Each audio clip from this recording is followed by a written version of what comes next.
giving you the real from A to Z surrounding the Dallas Cowboys.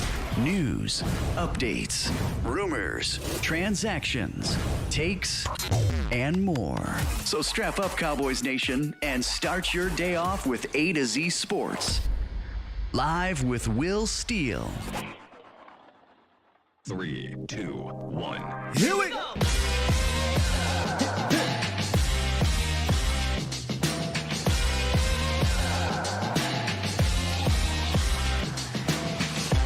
Good morning, good people. Welcome to A to Z Sports Live. We're streaming live on YouTube on this beautiful Monday. And of course, I am your host, Will Skywalker Steele. Boom! It's Monday, but it feels like I haven't been here in forever. We leave Hattie B's on Friday. I'm on the way home to the crib. Notifications happen. Pow, pow, pow, pow, pow. Cowboys hire 3 new defensive staffs for Mike Zimmer, our new defensive coordinator. We're going to dive into all 3 of them, and I'm going to talk about who they are and what I think will change.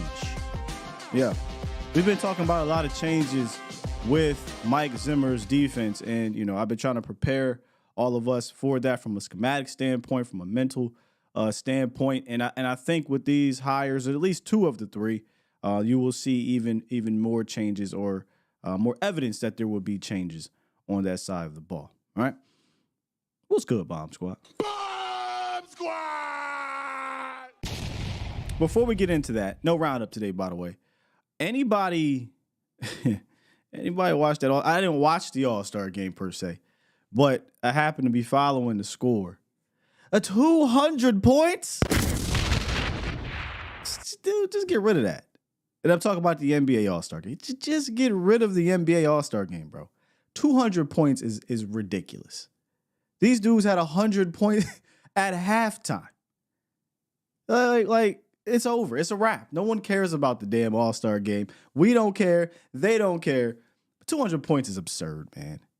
And it sucks because I grew up watching the All-Star games in the 90s, early 2000s, and it felt like it meant something to these guys. Now it's just they don't do anything over in All-Star. Now the 3-point contest, whatever, dunk contest is starting to get stale a little bit, but the actual game, I could always look forward to the actual game, and now it's a wrap. It's been a wrap, honestly. But 200 points got to be the nail in the coffin. That's got to be the nail in the coffin. What defense? There's no defense. Like, oh, well, Sky, I don't want him to get hurt. LeBron got hurt anyway. So what does it matter? Anyway, man, what's good with y'all, Bomb Squad? I just thought the All-Star game was a little weird. I just wanted to bring it up. Anywho, let's get into this Cowboys talk, man. Let's talk about this Cowboys defense staff and how they're rounding it out. We're almost complete. Maybe we are complete. I know a lot of people are thinking about adding Steve Wilks. I'd imagine if that was going to happen, it would have happened over the last few days. I feel like unless something changes, this is who we're going to have, unless they bring in another quality control guy or something like that. But I feel like the big pieces have been filled out, and it needs to be, right? Because when you look at a coaching staff or a coordinator, who you have surrounding you is important, right? Dan Quinn had a guy like Joe Witt who he trusted, and Aiden Durde who he worked hand in hand with the defensive line. So he said, you know what, Joe Witt, you take care of the pass game coordinator stuff. I think that's going to be flipped here in Dallas. When we were talking about Mike Zimmer, and you really dive into who Mike Zimmer is by nature, Mike Zimmer's a defensive backs guy. Defensive backs coach in Dallas, won a Super Bowl as a defensive backs coach, and continued to work hand in hand with the secondary throughout his career. So what Mike Zimmer did, if you go look at, throughout his history, and if you guys are not familiar with Mike Zimmer's history, then where the hell you been on my show? No, we don't want that one. There we go. If you go look at Mike Zimmer's history, you'll notice because he's a defensive backs coach by nature, it is very important to him to have somebody in that front seven that he trusts, because he usually handles that back end and works hand in hand with the guy in front. In Cincinnati, it was a guy by the name of Jay Hayes. He worked as a defensive line coach in Cincinnati for 13 years, which overlapped it was before Zim, and then it overlapped Zim. And then in Minnesota, it was a guy by the name of Andre Patterson, who he tried to get. See, this is what happens. A lot of people get mad at coaches for wanting to bring in their guys. But that's what happens. So Andre Patterson got blocked. But he was a guy in Minnesota who was trusted by Zimmer. Another guy who was trusted by Zimmer in Cincinnati and Minnesota was Paul Guenther. If you guys are not familiar, get out of here. He was one of the names that I brought up, I don't know, maybe when Zim first got announced or when the rumors were coming about, because Paul Guenther worked with Zimmer in Cincinnati and briefly in Minnesota. And he was a defensive coordinator as well. And that's kind of where I want to start in regards to these three gentlemen who were hired by the Cowboys. Paul Guenther, Jeff Skania, that's how you pronounce it, and Greg Ellis. We'll get to all three of them, but I want to start with Paul. Well, why Paul, Sky? What's the draw to him? It is important, again, to have guys that you trust. The backstory on Paul Guenther: came into the league in 2002, made his biggest jump, though, with Mike Zimmer, mostly as a linebackers coach. He worked closely with Zim. He also worked closely with Zim in designing a lot of their blitzes, and we'll get to that in a second. But he coached under Zimmer for a total of 10 years, if you include his short stint in Minnesota. Now, he did go on to be a defensive coordinator and mixed results, right? He had two stints, one as Cincinnati and one with Oakland and Las Vegas. His least successful stint was with the Raiders. His best season there was 2019, and he yielded a top 5 run defense in yards per carry. I know how I feel about that category. But his most successful stint was a defensive coordinator in Cincinnati. He was there for 4 years. They were top 12 in points per game 3 out of the 4 years, and they were also top in interceptions as well. So he's had some success, but he's also more recently didn't have a lot of success in Oakland/Vegas. And if I remember correctly, reading up on his early stint in Vegas, he said that was the most challenging of his career as a coach. He got there. That's when they traded Khalil Mack, and they didn't have a lot of talent. And he tried to mask it, and it didn't really work out. Had one solid, I want to call it solid, okay at best year in 2019. Other than that, it wasn't a great stint in Vegas. But he most recently worked with Zimmer in 2021 as a senior defensive assistant in Minnesota. So you got to remember, in Minnesota that year, in 2021, that was the last year for Mike Zimmer. So there was a lot riding on him trying to get it done. So he said, okay, let me bring in a guy that can help me put into place what we want to do and get back to being the standard of Vikings defense, is what Coach Zimmer said. He said, I worked alongside Paul before and respect his ability to analyze defenses and his innovative techniques. Together, we're all going to get the Vikings back to the standard that we expect. This is Paul Guenther on the road that he had in Minnesota. Take a listen. Now that you're the senior defensive assistant, what about the mental process changes now for you?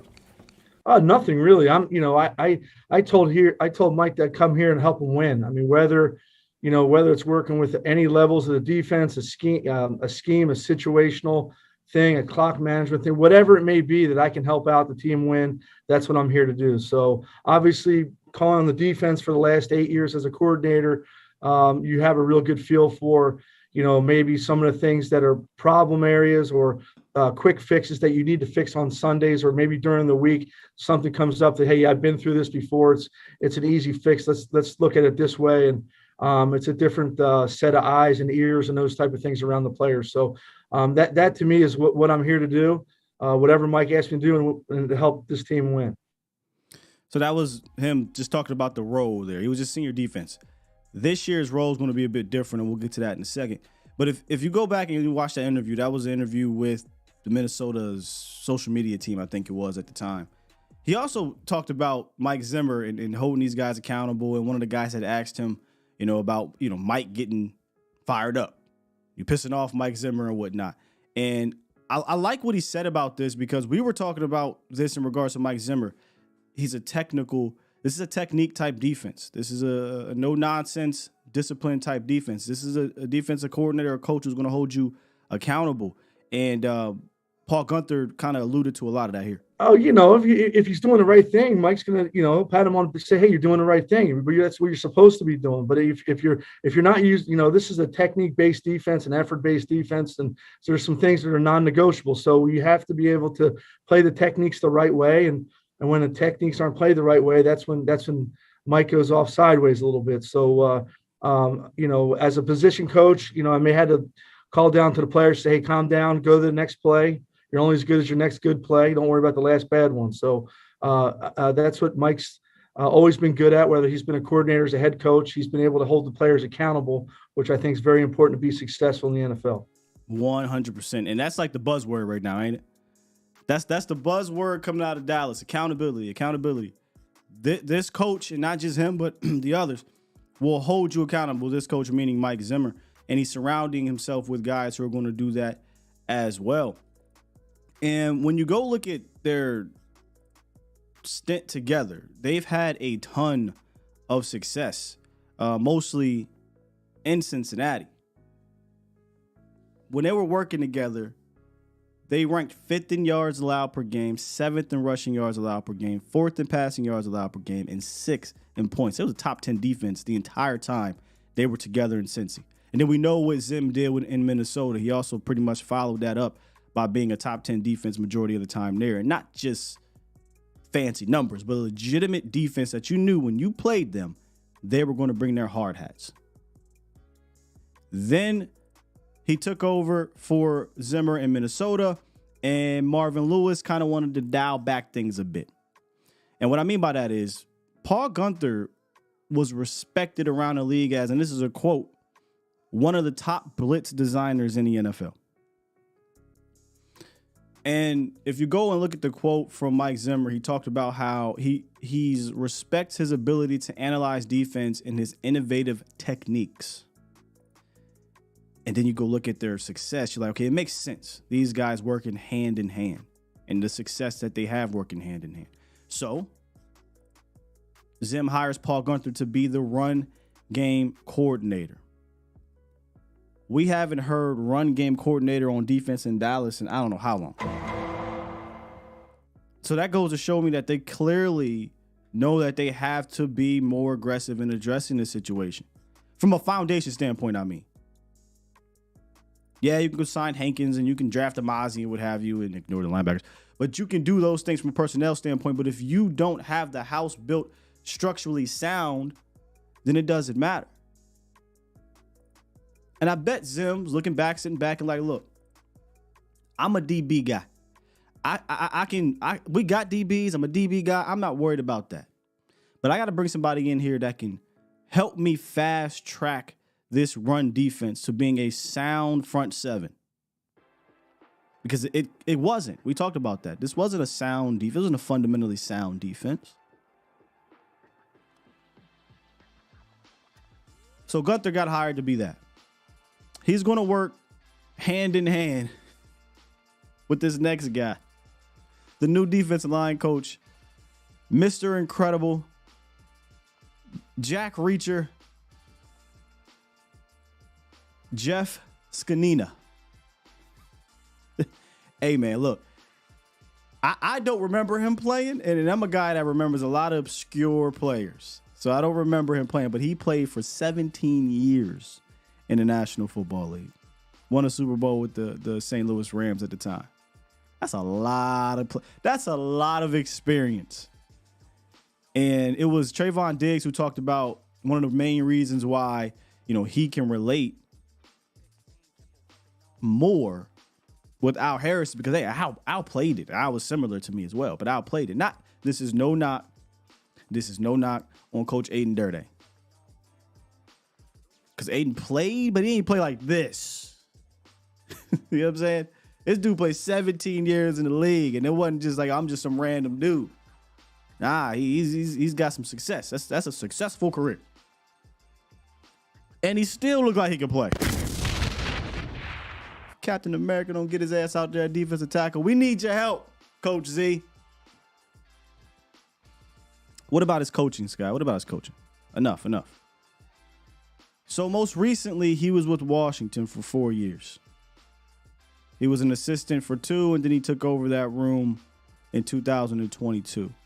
Before that, he was with the San Francisco 49ers, had a stint with the Texans, the Giants. But his most recent stint before the Washington situation was 2 years as a defensive line coach in San Fran, where they weren't particularly good. It wasn't a good team. But if you go look at their run defense, they ranked in the top 10 in yards per carry. Again, a stat that I'm going to hold more over yards per game. And let's not get it twisted.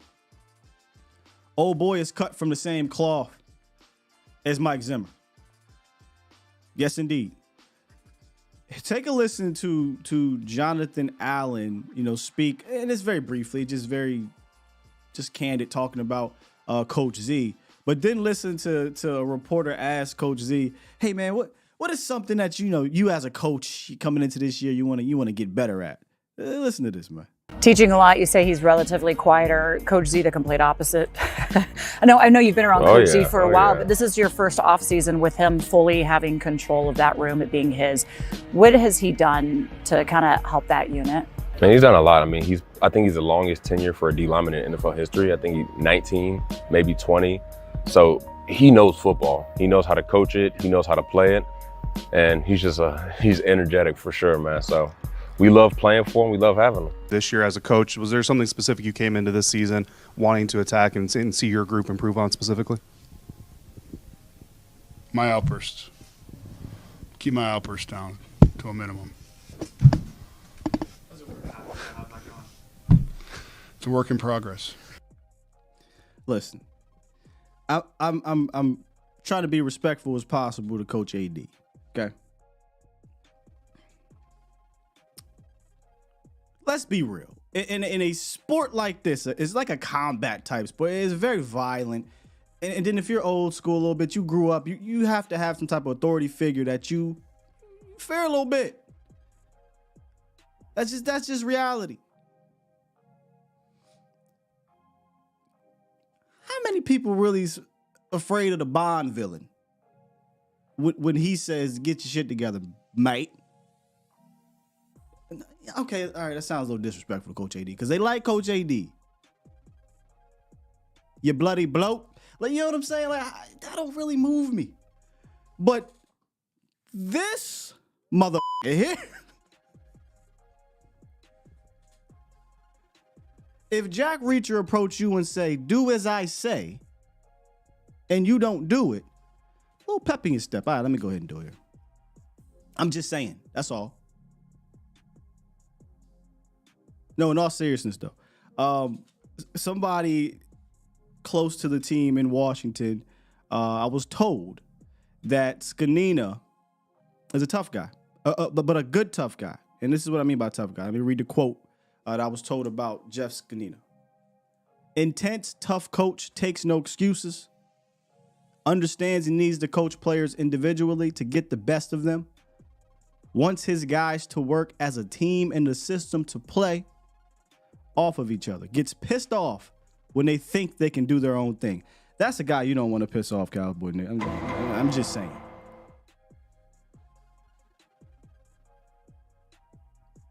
That's the guy you say, "I'll be right back. I'm going to pop the trunk." All right, no, I'm just kidding. But in all seriousness, though, this guy is cut from the same cloth as Mike Zimmer. no excuses, wants you to work within the system. What were we talking about last week? Everybody has to play on the string. This whole, we're going to do our own thing, right? Hey, you call your own stunt. You freelance. I don't think that's going to happen on his watch. And it's that last part that reminded me of what Coach Durde said about guys running their own stunts. I don't see that being a problem under Coach Z and under Mike Zimmer. If you go look at the stunt percentage under Dan Quinn, we know the Cowboys were routinely at the top. If they weren't number one, they were normally top 3, top 5 throughout Dan Quinn's tenure here. And look, to his credit, it worked sometimes, right? A lot of times. But what happens when you do that and you give these players that power to do it individually, then the other guy is not aware of it, right? Maybe he doesn't stunt. Now you got this hole for the running back to run up, or you got this lane for the quarterback to step up. And when you go look at the Washington football people and the Dallas Cowboys over the last 3 years and how they stunt, it's a drastic difference. In 2021, 20.5%, 22, 27.6%, and last year 26.1%. Washington never topped 18% the entire time. In fact, last year they went down a few. And when you go look at their pass stunts alone, Cowboys were closer to stunting 50% of the time last year. That's a lot, man. And I remember when we were preparing for the Packers, I was like, hey, one of the things I'm noticing when I'm studying them, yes, this is not a dynamic pass rushing team. They don't have the horses we got like that. However, it's a very sound front. And then when they do decide to stunt, it works because it's more of a counter. It's more of it's not necessarily their haymaker. It's a jab or something like that. Whereas Dallas, we're going for the big play. Every single 40% of the time, we are stunting. We are sending guys on the loop, and it's just chaos sometimes. Sometimes, what I learned from Durde, it's the guys calling their own stunts because they give them the power to do it. I don't think that's going to be a problem here because Coach Z does not want to do that. And Mike Zimmer, if you go look at his scheme historically, these guys don't stunt at that rate. I'm not saying there's going to be no stunts. Clearly, they will stunt. That's the league. But it will be more calculated. The freelancing that these guys, we see D-Law do it. We see Micah do it. We see Osa do it. He talked about it, right? That's not going to be the thing. And I know that D-Law is notoriously one of the best freelancers, probably in the game. But I think it'll be more calculated now, if that makes sense. And I welcome that. I absolutely welcome a more sound. It might not look all fun and cute and all that. Oh, look at that cool. It might not look like that. I don't care anymore. Does it work? Do you got the guys to make it work? I do. I think you do. Now, will it take some time probably for them to knock all this out? Maybe, because Coach Q been here for 3 years. AD been here for 3 years, teaching these guys. Teaching a lot. You say he's relatively. No, that's not the one we want. Teaching these guys to do the stunts, when to do that, when to go rogue or what have you. And you even heard Coach AD, I don't even think I have the audio anymore, but you heard Coach AD in the audio talk about, oh, well, it's not like we're playing out of the system, but learning how to make the play within the system. He basically covering for these dudes like, yeah, they do their own thing. They play out of the system.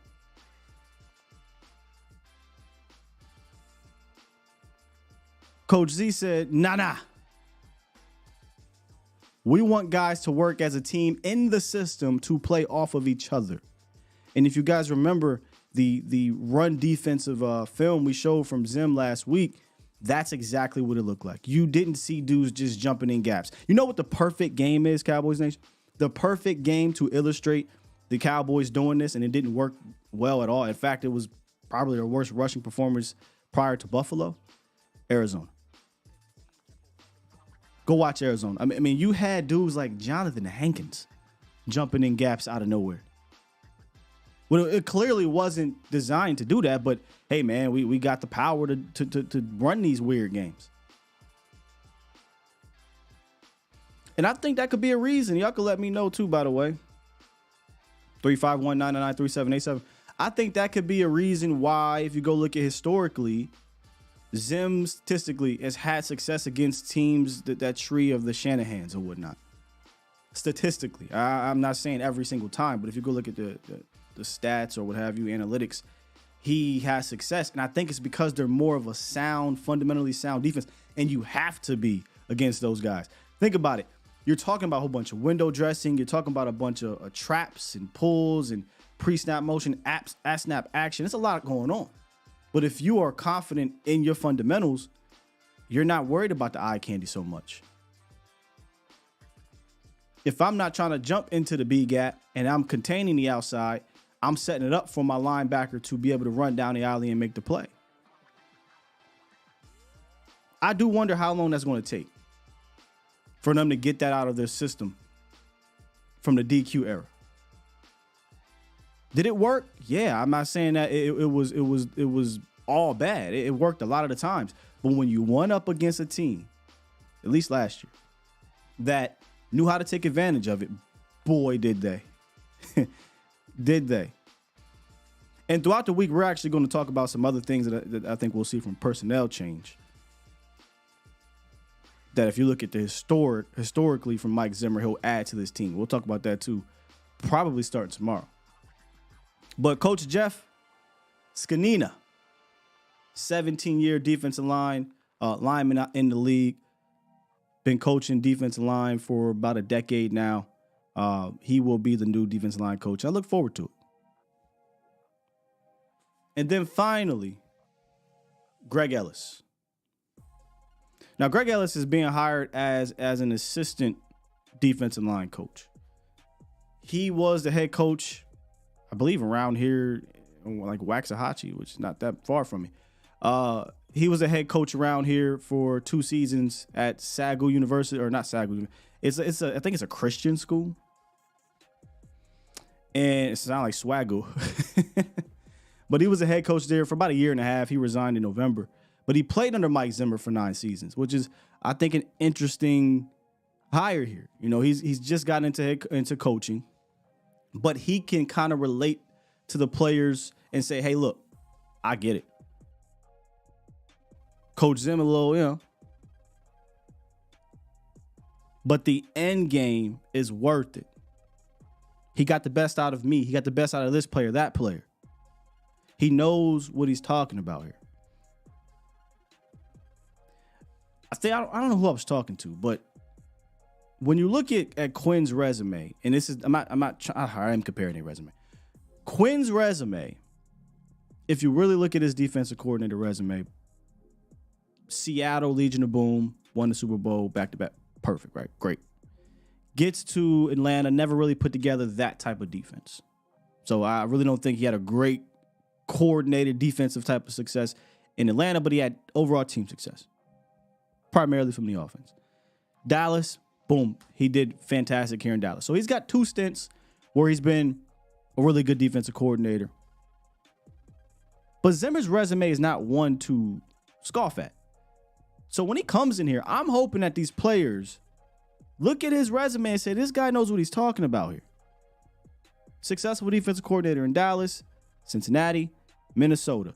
All different styles too, by the way. Right, like Zim has been around in 3 different type of eras. He's been around in the early 90s era, the 2000s eras, and the 2010s, 20s eras. We got to remember, it's not like Zim been out the league for 10 years. He was just coaching these TikTokers.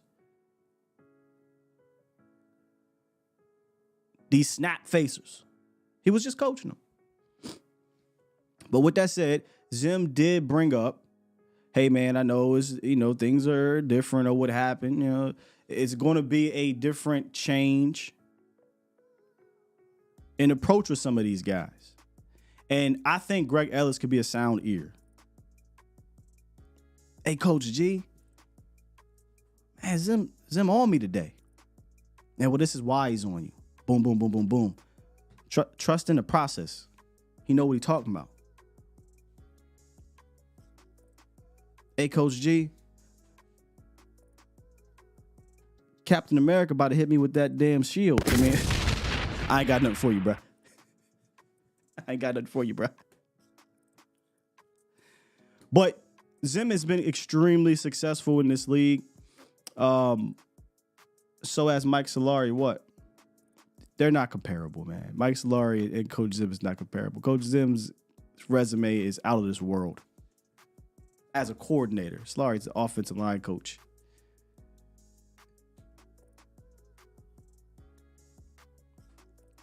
Zim is a successful coordinator in 3 different eras in every stop that he's been at. Let's be real. Let me see here. Let's be real. He's had extreme success in all 3 of these stops here. And he knows defense. If you weren't paying attention over the last 3 shows, that's on you. But Zim and Solari ain't close to the same type. They just close in age. Let's keep it a bean here. Let's keep it a bean here.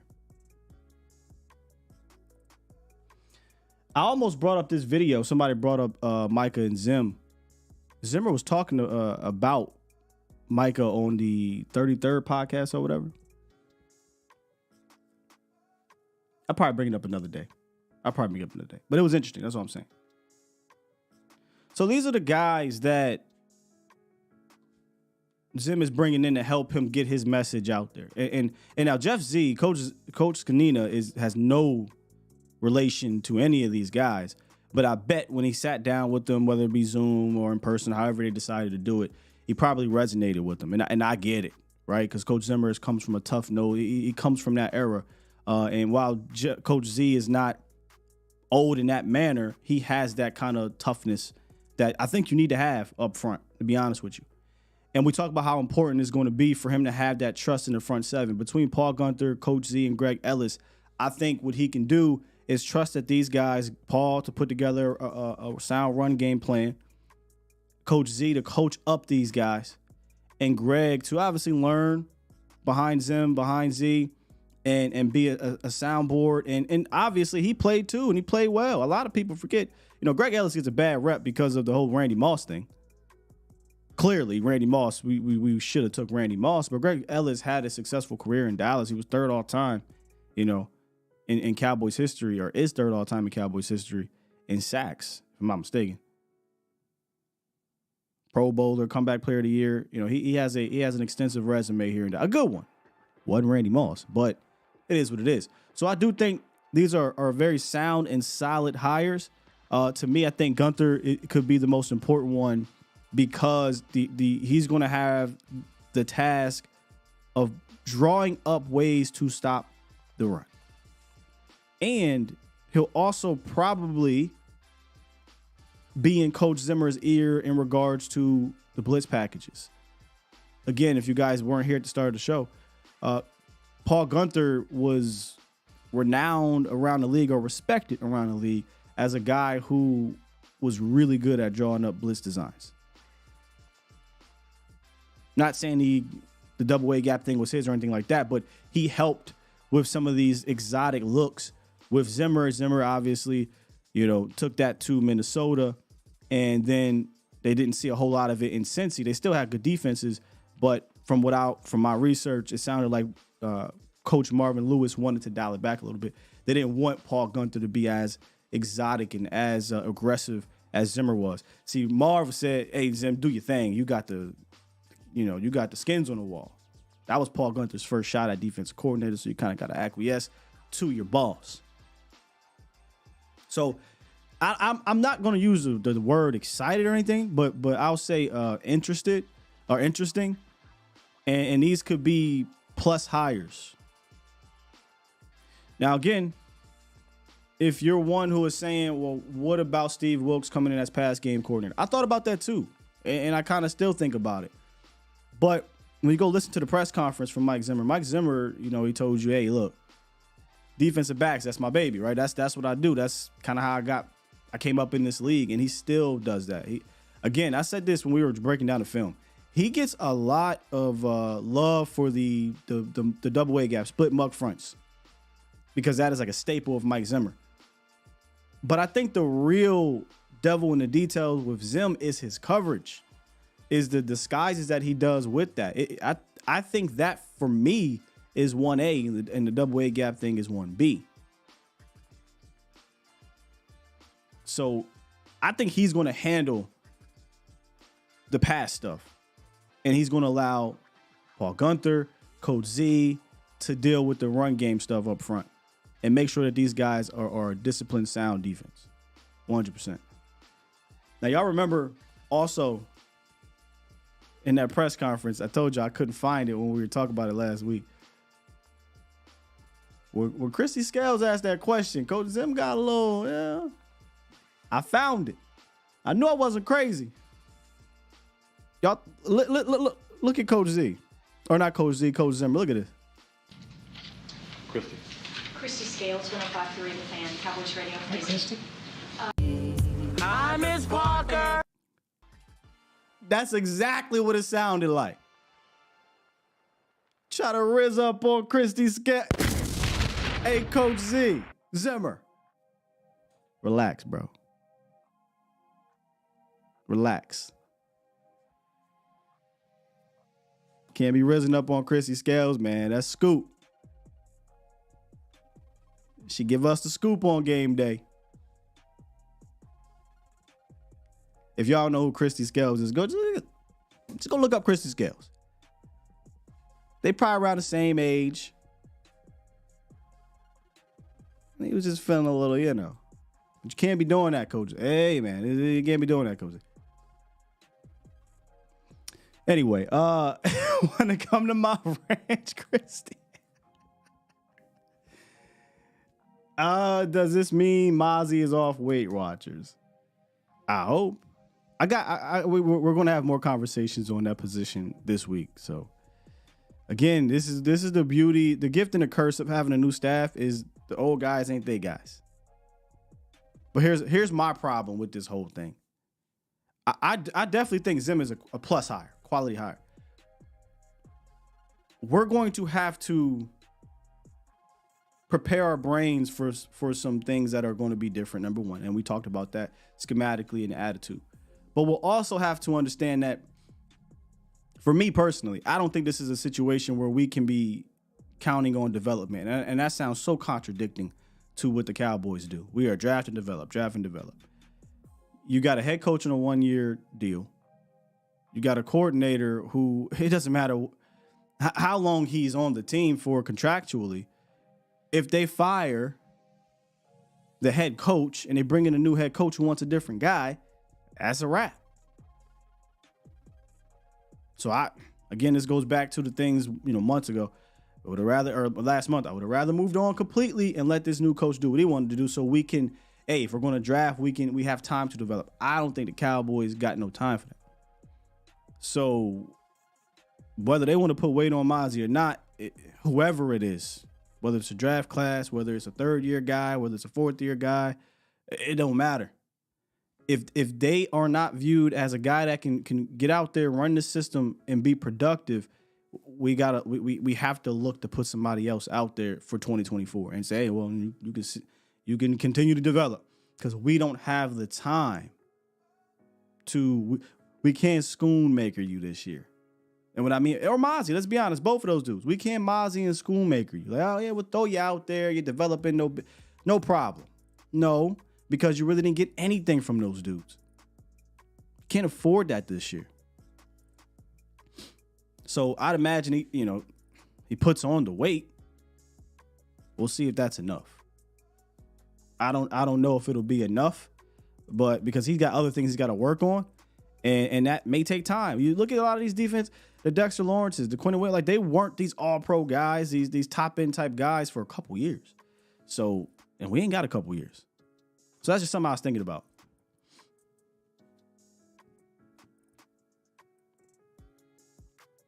Zimmer will bring in comp 100%. He'll definitely bring in competition. And this guy right here, Coach Scanina, he ain't got ties to none of these dudes. Ain't my guy.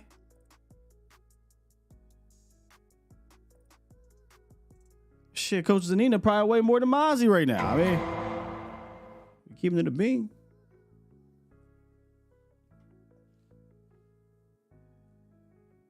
Nah, she ain't Captain Chaney.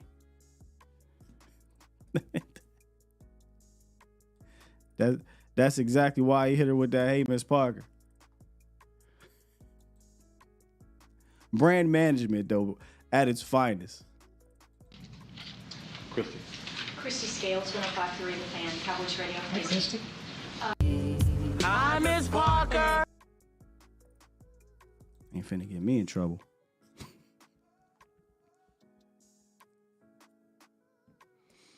Shouts out to Foots. I see Foots in the building. Foots. Foots, Vach, Tuck. What's good with y'all? He said they tried to make Mozzie Aaron Donald. I don't know what that's about, bro. But I do know part of it was purposefully. The other part probably wasn't. But damn, man, what are we doing here? You don't draft a guy like that and you make him 290. Just go draft a Wisconsin kid who was great this year, by the way. In Pittsburgh and Wisconsin, wasn't it? Wisconsin? Or was it Nebraska? Pittsburgh 3 Tech. Could have just drafted him. Or the dude that went to the Saints. Breesy. Could have just drafted him. Taking a nose tackle and then saying, oh, he's got a pass rush upside, so we'll make him lose weight year one was goofy. Super goofy. Benton, yeah, Keanu Benton. I'd have just took him if you wanted a 3 Tech. But see, here's my problem. And somebody had asked this question about Dan Quinn, his talent evaluation. Boss man. Nahshon Wright. Devin Harper, which maybe didn't get a fair chance, but whatever. He ain't on it. Jabril Cott. Like, there's a lot of dudes that kind of just flamed out, and these are the guys that he wanted. I think it's fair. I think Kalijah, didn't he go before us? I think Chancey went before us. I think he went pretty like top 15 or something. Sam Williams, another one. I mean, but yeah, Sam, man, let's be real. Yeah, bro. A couple years ago, I brought this up. I don't know if it was last year or 2 years ago. I said, look, yes, the Cowboys, do they historically draft well? Sure. Like, kudos, good for them. Here's why I hold them to a higher standard. It's because they don't ever want to get into the arena of the other pillars of team building, meaning they don't like to go out and participate and really participate in free agency. They're starting to dip their toes a little bit in the trade, but really, if you go look at historically, this ain't new, and we'll talk about that also this week. So if you're not going to do that, then you can't just be, oh man, we're a top draft team. No, you have to be perfect, right? Like you gotta be. Yeah, man, look, Jake Ferguson, Deron Bland, Tyler, I get it, fantastic, but you can't have a 2023 draft. You can't. You can't draft boss man Fat and Sam Williams and Nahshon Wright in the 3rd round.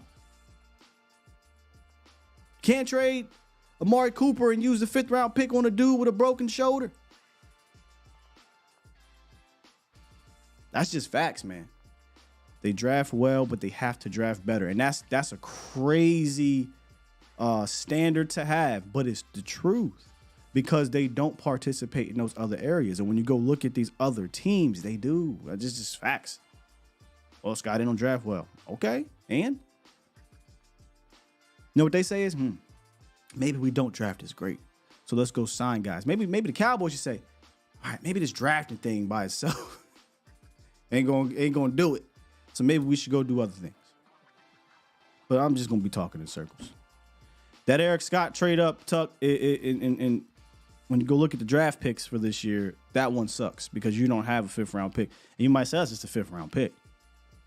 Well, for somebody like me, I'm looking to flip that 5th round pick to do what they normally do.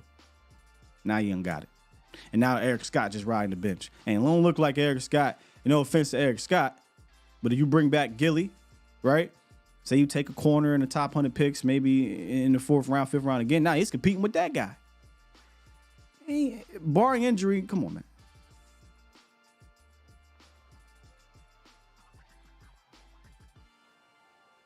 It's frustrating, but I don't want to talk in circles today.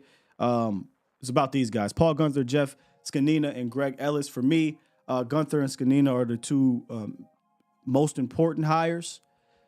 Scanina is going to replace Coach Aiden Durde, who went on. Shouts out to AD. He went on to be the defensive coordinator for Seattle. I do welcome Coach Z though. I'm interested to see if he can bring out a different side of this team. Guenther, I think, is going to be more of the scientist.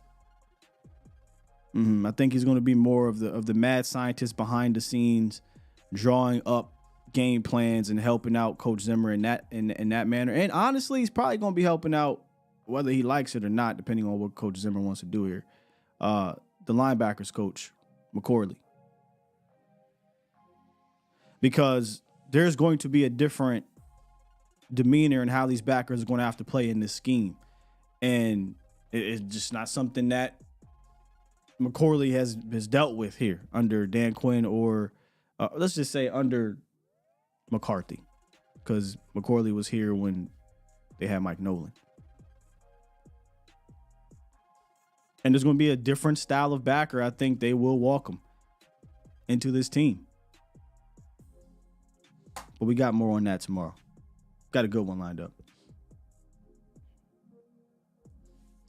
Is Boss Man a Super Bowl champion? I don't know if they give rings to future contracts. I'm not sure. Tucker, maybe because you down there in Kansas City. Do they give rings to future deals, guys? Because technically the future deal means you're not on the roster, but once the new year starts, you are. So I don't know if he's going to get one or not. But ain't like my guy played. You know what I mean?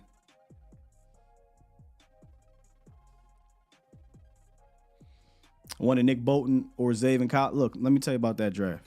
When the Cowboys drafted Micah, was that the draft I did? I think I did with Boston them. I was literally tongue-in-cheek, kind of playing but serious at the same time. I was like, wait, Nick Bolton's still on the board? I know this is unprecedented, but I would double dip. Tongue-in-cheek. Just because I was a big fan of Nick Bolton at the time. I wanted JOK. He was on the board too. I was like, give me Micah and Nick Bolton. But they didn't do that. LVE, Jalen still here, drafting Micah. But look, had you did that, but we can talk our circles around that too. But I wanted both of them dudes.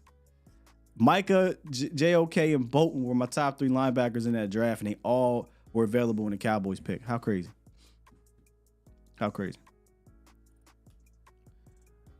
Explain what exactly what is a run and pass game coordinator does. They literally put together the game plan for that particular assignment. So last year it was Coach Witt. Coach Witt was the pass game coordinator, and I think he was a pass game coordinator in Atlanta.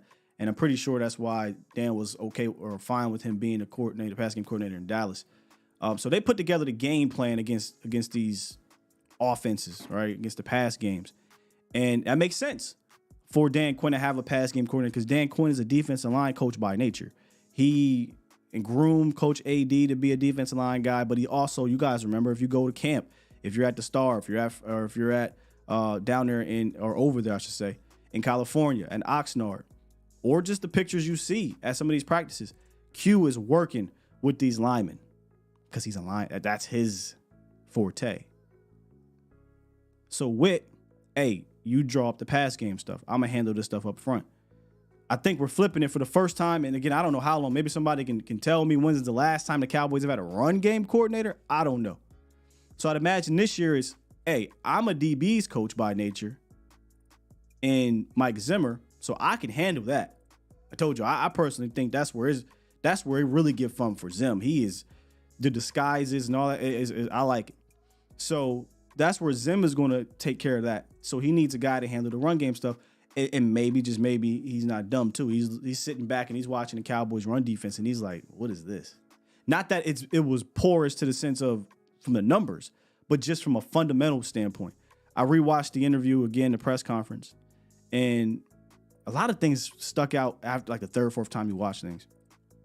But the whole, being fundamentally sound to the ball, I have to believe Zim is watching this film and he's just like, yeah, you might have made a play, but what is this? We can't have that. So you know what? Give me my guy Paul, who's going to help coordinate and set up the run defense game plan. And Mr. Incredible ain't with the shits. Mr. Incredible said, I want guys that's going to work as a team in this system to play off each other. Now, he didn't say this, but I was told by somebody in Washington that he said this. That gets pissed off when they think they can do their own thing. I was told by somebody that was told that. So you won't be seeing this freelancing. You're going to see guys on the string more now.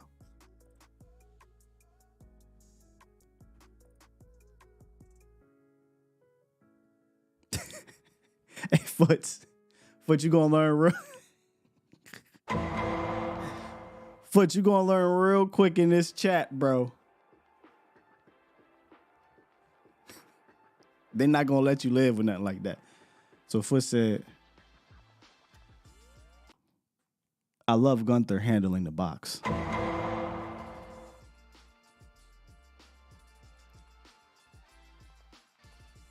Foot just want to talk ball, y'all. Come on, man. Leave my bro alone. Get out of here. We ain't talking about that. That wasn't me, bro. That's y'all. Y'all, man, I told y'all the other day, we got to be careful on here. They be on our ass, boss. Who was it on Voch's show that paused the word dictatorship? That's when I say, you know what? We done lost all sense. We can't say dictatorship now. Dictionary. Can't say none of that. Y'all, man, y'all crazy. But Foots, come on, man. You had to see what you was saying though. But I know what you're saying, and I agree in the sense of with Paul Gunther handling that front seven with Coach Scanina. I'm good with that. He's had success with Coach Zimmer. I mean, a lot of success. And if you want to look at, look, I know it's a bit of a different era, but let me make sure I get these numbers right. Where is that number at? Here we go. So when they were in Cincinnati, the rush game alone, they were fourth or seventh in rush yards allowed per game. Fifth in yards allowed per game total, fourth in passing yards allowed per game, and sixth in points against. So that was just a top 10 defense, stone cold across the board.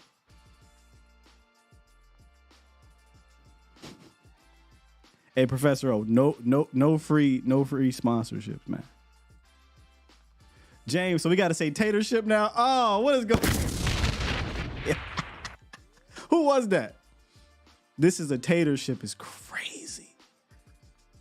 Everything, this pause culture, man, y'all, man. And then I feel like I gotta say it, when you just talking ball, cause y'all crazy. Grab them by the box. Let me get to Marco, man, cause we don't want the bots to come back in here. Good morning, Marco. What's up, Scott? How you doing, brother? I'm doing fantastic. Having a great time talking about these coaches. Yeah. Hey, Scott. I've been trying to call. I've been meaning to call you for a couple of weeks after a couple of days after the Super Bowl, and I had this theory, man. If to win the Super Bowl, your quarterback has to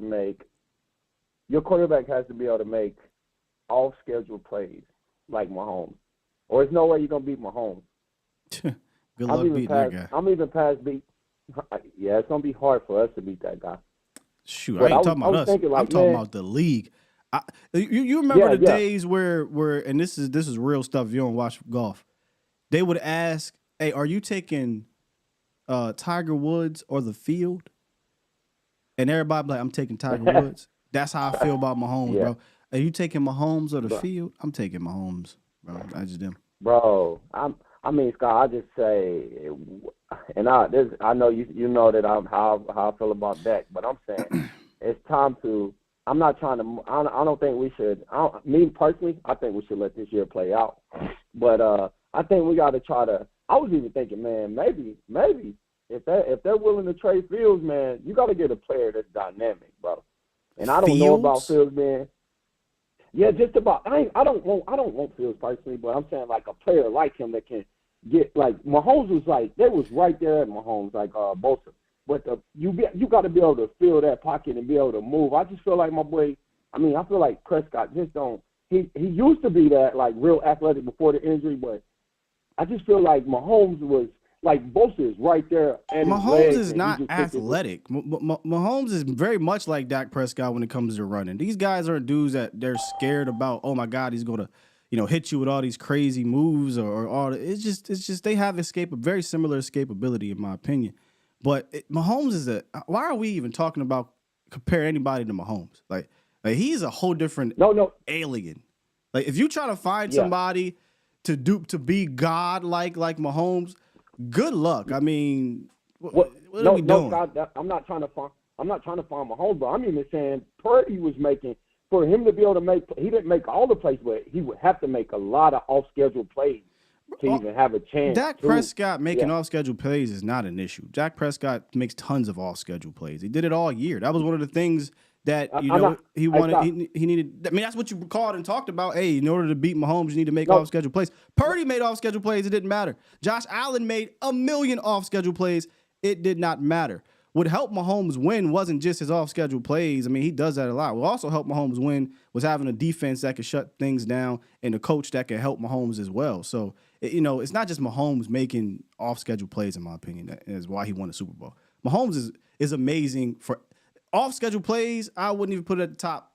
I mean, that's part of his repertoire. But Mahomes is a totally just different animal. He's a stone-cold killer like nothing we've seen since Tom Brady. Like, I don't even, if we're going to talk quarterbacks and trying to compare, don't even bring this man up. No. I'm not trying to compare that dude, the best player in the. I mean, I think he's going to be the best quarterback to ever play the game. But, well, Scott, this is another question then. What are we looking, what can the Cowboys sell us on this year? Don't ask me that. Ask the Cowboys that. They can't sell me with nothing. I mean, you got to ask Jerry or somebody, Steven or something like that. All I can do is talk about what I think they should do to improve, move forward for next year, and put themselves in position to compete once the tournament gets here. That's what I do. I don't have control over what they can do. Appreciate you, Scott. And that's just your opinion. Yeah, there can't. What can they? They couldn't really sell us on nothing for the last 10 years. It's just a matter of getting into the season and competing and seeing if we can overcome this organization. Well, Scott, this is what I mean. What do we do? Like, are we drafting wide receiver or do we draft O-line? That last year's draft kind of hurt us, man, in my opinion. But I think we should have drafted O-line so we could draft better this year. It was a bad thing. But Scott, appreciate you, brother. Like always, I'm listening offline, man. Appreciate you, brother. Yes, sir. Let's get Tuck in the building. What's good, Tuck? Yo, what's going on, Scott, man? What's going on, chat, man? My bad Foots, man. It was just too obvious, so I had to take those easy points. Foots just talk ball. So I don't think he understands. He be in the chat, but he don't really be in the chat. So if you in the chat, you can't say that in this chat. They get you on here, man. Right. So, Scott, I'll say, when it comes to defensive staff, me personally, I wasn't excited or pleased with how the Cowboys went about it. I feel like it was very complacent. The process sucked. The process. That's where I'm frustrated. I think a lot of people are kind of getting that confused. It's not with the hires, it's with the actual process that they went. Because I felt like while Dan Quinn was out there moonlighting and doing all these interviews, we should have been aggressive and interviewing, the talent pool as well. And we sat back and really didn't do anything because people forget if Dan Quinn doesn't take that Washington job, more than likely he's our defensive coordinator this year. No, not more than likely. No sense of he's urgency. Back. They wanted him back. Yeah, pretty much 100% sure. Right. So that's who they really wanted back. So, when it comes to them, the important thing is, for the Cowboys fan standpoint, you're going to have to be patient. I think people are going to want instant results. And when you look at our schedule, y'all, we got some killers, you know what I'm saying? We got the Ravens. We're going to have San Fran again, you know what I'm saying? So it's going to be patient, kind of like we have to take that route with Mike McCarthy. But if the Cowboys are going to sit back and really let Zim be Zim, which I've been preaching, I think he can have an impact with our defense, right? Because you talked about some of the things just from a technical aspect, but you can't protect some of these players. I mean, he might have to get off in Micah's, face a little bit. Like, you can't have Jerry Jones stepping down, intervene, and different things like that. You have to let this new coaching staff bring the discipline and, what they're trying to accomplish with this defense. But like you said, we really can't sit back and, have a future draft again because there might not be no future. Exactly. It might not be a future with their staff. So, go all in. If Zim wants these ingredients, let him really cook and let Zim be Zim. And that's what I've been trying to preach to my community personally. Well, the good thing, and I think we brought this up on the show, I forget which day it was, but I still got the graphics here. The good thing about what this front office does, they normally allow their coordinators, defensive coordinators, to do them. They normally allow these guys in their first year specifically to come in and bring in who they want. If we go back and look at, was it Mike Nolan? He brought in 10 defensive players. When you go back and you look at, Dan Quinn, he let him bring in 5 different defensive players. And then even if you go back further than that, with Monty Kiffin and those boys, right? And Rob Marinelli, they brought in 10 different defensive players with Kiffin, 8 different defensive players with Rob Marinelli. So it's weird as it sounds to say you have confidence in anything this front office does. One thing I do have confidence in is they'll let Zimmer do him. Now, what will that translate? I think it can. And maybe it takes a few weeks, but I saw the impact Dan Quinn made in year 1 early on. And I think that can be the same thing for Zimmer because I think, yes, can things be a bit does it require maybe a higher IQ in the secondary for him to do? Yes, but I think we got those guys. Diggs, Malik Hooker, you bring back Stephon Gilmore, Deron Bland. This is a smart secondary, so I don't really necessarily worry about that. That's the part that they're going to have to pick up fast. The front is all about basic fundamentals, man. I don't really see that being a problem as long as he gets you the backers. So I agree. I think Zim could have some success early on, and it may take a few, maybe off season, maybe a few weeks. But if you give him his guys, that was my thing. Let Zim do him. I think you'll still have a good defense. Yeah, I agree. And it's also going to be important for the players to buy in, but I think it's going to be even more important for Al Harris to really buy in as well, because whenever there's a split and you got something new, and let's say, for instance, Zim ruffles a few feathers, they're going to try to lean towards Al Harris, who they're familiar with, and it's going to be important for Al Harris to push them back like, nah, we're going to stick with the process. You know what I'm saying? So you can't have that split in the locker room. So, like I said, overall, I think we're in a good space. Now we really have to go out there and get the players, like you said. We can't just rely on the draft. Also, free agency, which is always a huge question mark when it comes to this front office. But, here we are, man. We're going to put the pieces of the puzzle back together and try to get ready for the next season, man. So I appreciate you, Scott, everyone in the chat, Voch, Butch, everybody. Let's continue to do great work and, gear up for another season. And we still here, man. Win, lose, or draw. Here for it all. Appreciate you, Tuck. All right, bro. Yeah, I think Coach Al and Zim will be great together. Coach Al's worked with 2 different types of defensive coordinators. Mike Nolan, he got brought in under that regime, right? And then Dan Quinn and Joe Witt. So and then before that, I think Coach Al was with Kansas City. So he's adaptable. He's like a chameleon. I think he's very adaptable. And I think it is important to bring back Al Harris because he can tell Zim, hey, this is what this guy. Again, at the end of the day, Zim's a DB guy. Al's a DB guy. I think they're going to connect very fast because they understand, the position. Now, like I mentioned with Greg Ellis, right? A guy that's played under Zim. He can be an ear maybe to the defensive line where, man, Zim's on me today. Coach G, like, what's up? And now Zim can, or Greg Ellis can kind of give him that experience. Al doesn't have that with Zim, but Al played in this league. Al's a coach's coach, I think. And I think he'll obviously respect Coach Zimmer. And there's going to be times where players probably aren't feeling the greatest about a coach or whatever, right? Sometimes Zimmer's going to be able to get on you. But as long as everybody's on the same page, what I love about Zimno and the difference between him and, like I said, with Nolan, is his ability to teach. His ability to teach is unquestioned by anyone. And as long as you're on board with he's trying to make me better and I can tell, then it just goes back to, I think, just basics of being a player and being coached. You know, naturally, that is an authoritative figure that's trying to teach me the game or get me better. And as long as that happens, I think we'll be fine. I don't think we're going to see a situation where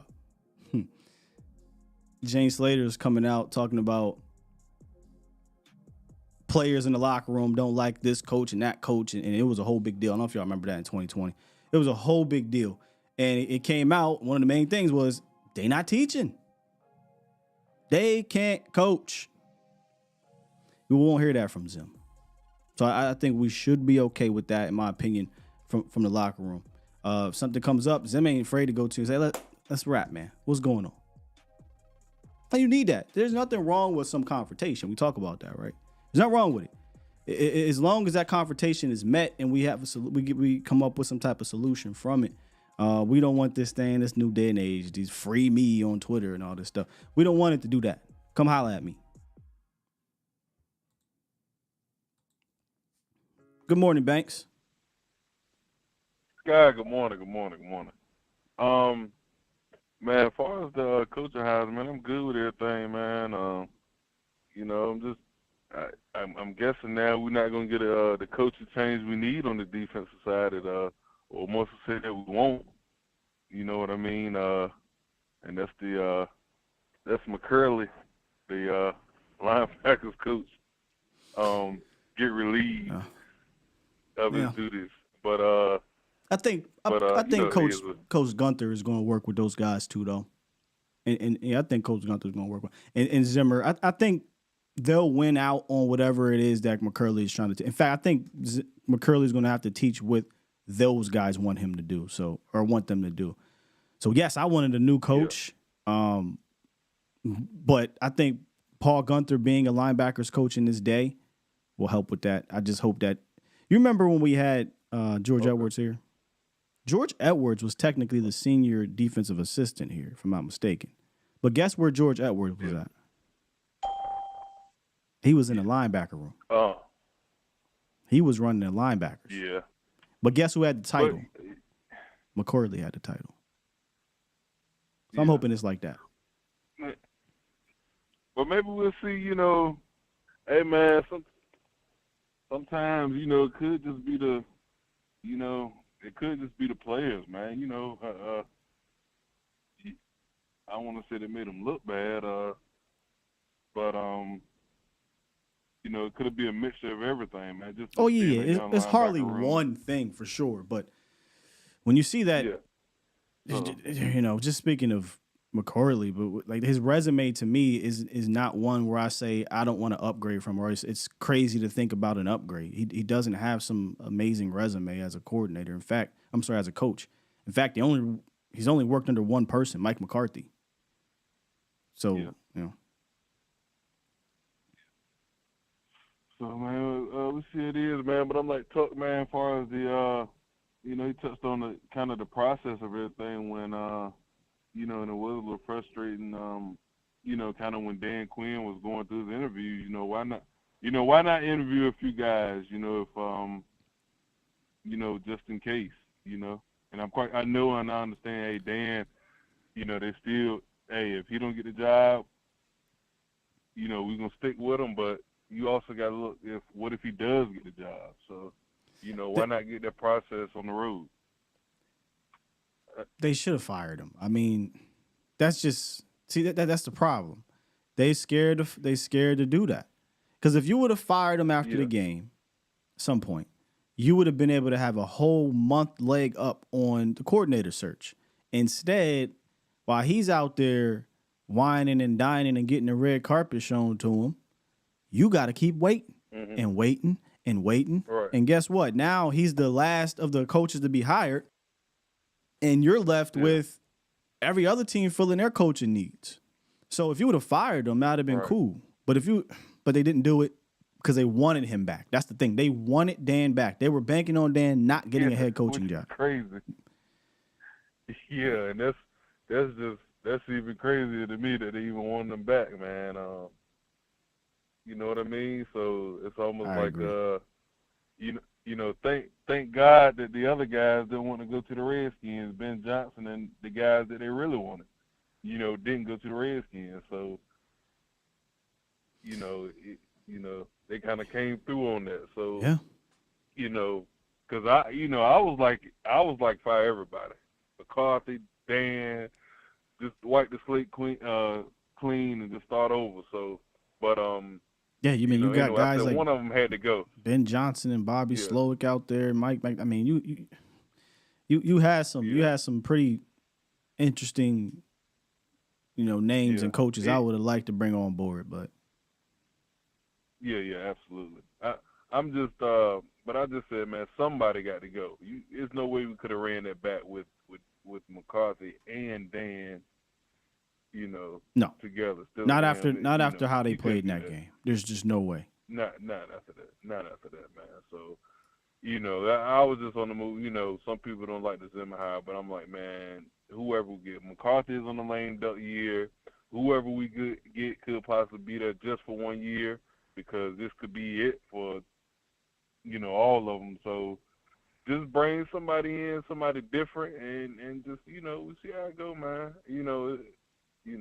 So, and just see how it is, because, it could turn into a 1 year deal for everybody, or it could be where the team plays great enough, good enough, and gets far enough to where, hopefully, and we want to see everybody succeed, but where, everybody's successful, Yeah. I want them to re-sign Mike McCarthy, but not on some Jason Garrett type stuff, but on somewhere he's successful and make, what I mean, make a deep run in the playoffs. You know what I mean? So, that's all I got, man. Yeah, and look, and I also, in closing, I don't care I like Parsons to play. I don't care for Parsons off the field, off the talking Parsons, the podcast Parsons.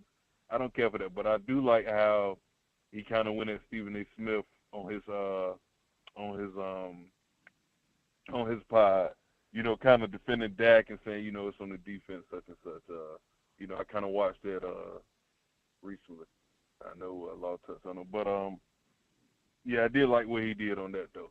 But I kind of feel like, man, Parsons just need to, all season good, but when it comes to the season, man, I like to not see his pies or speaking on other teams and players. You know what I mean? Yeah, a lot of boomers don't like that, but it's 2024, man. It's not. Yeah. It ain't going nowhere for these players, man. I guess people ain't like who got one over there in San Fran? Fred Warner, all these other players that got podcasts, Big Hank and all them. Yeah. It is what it is, man. Yeah, it's cool. I guess it's the delivery, and it's just kind of something to get used to. I guess it's something where we like, man, we got enough media attention as it is. You know what I mean? So, it's just something to get used to. That's all. 100%. Well put. But that's all. Yeah. All right, Sky. Salute. Let me go ahead and do this real quick. The conference has been locked. Bow. 100 grand. What's good, bro? What's good, my brother? What's up with you? It's been a little minute. Listen here, man. Is the 49er fans saying fire everybody, blow it up? Shanahan been the coach for 7 years, and they ain't won not one ring.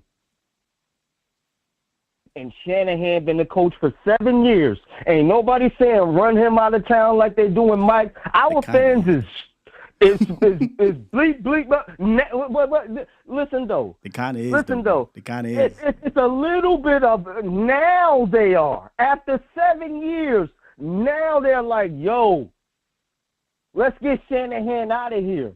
Year one, these bleep. Talking about, yo, get Mike out of here. Mike ain't done nothing. What Shanahan done? If we was the 49ers, Sky, we would have these same conversations. We would not be up here. Well, we went to the Super Bowl, man. We happy.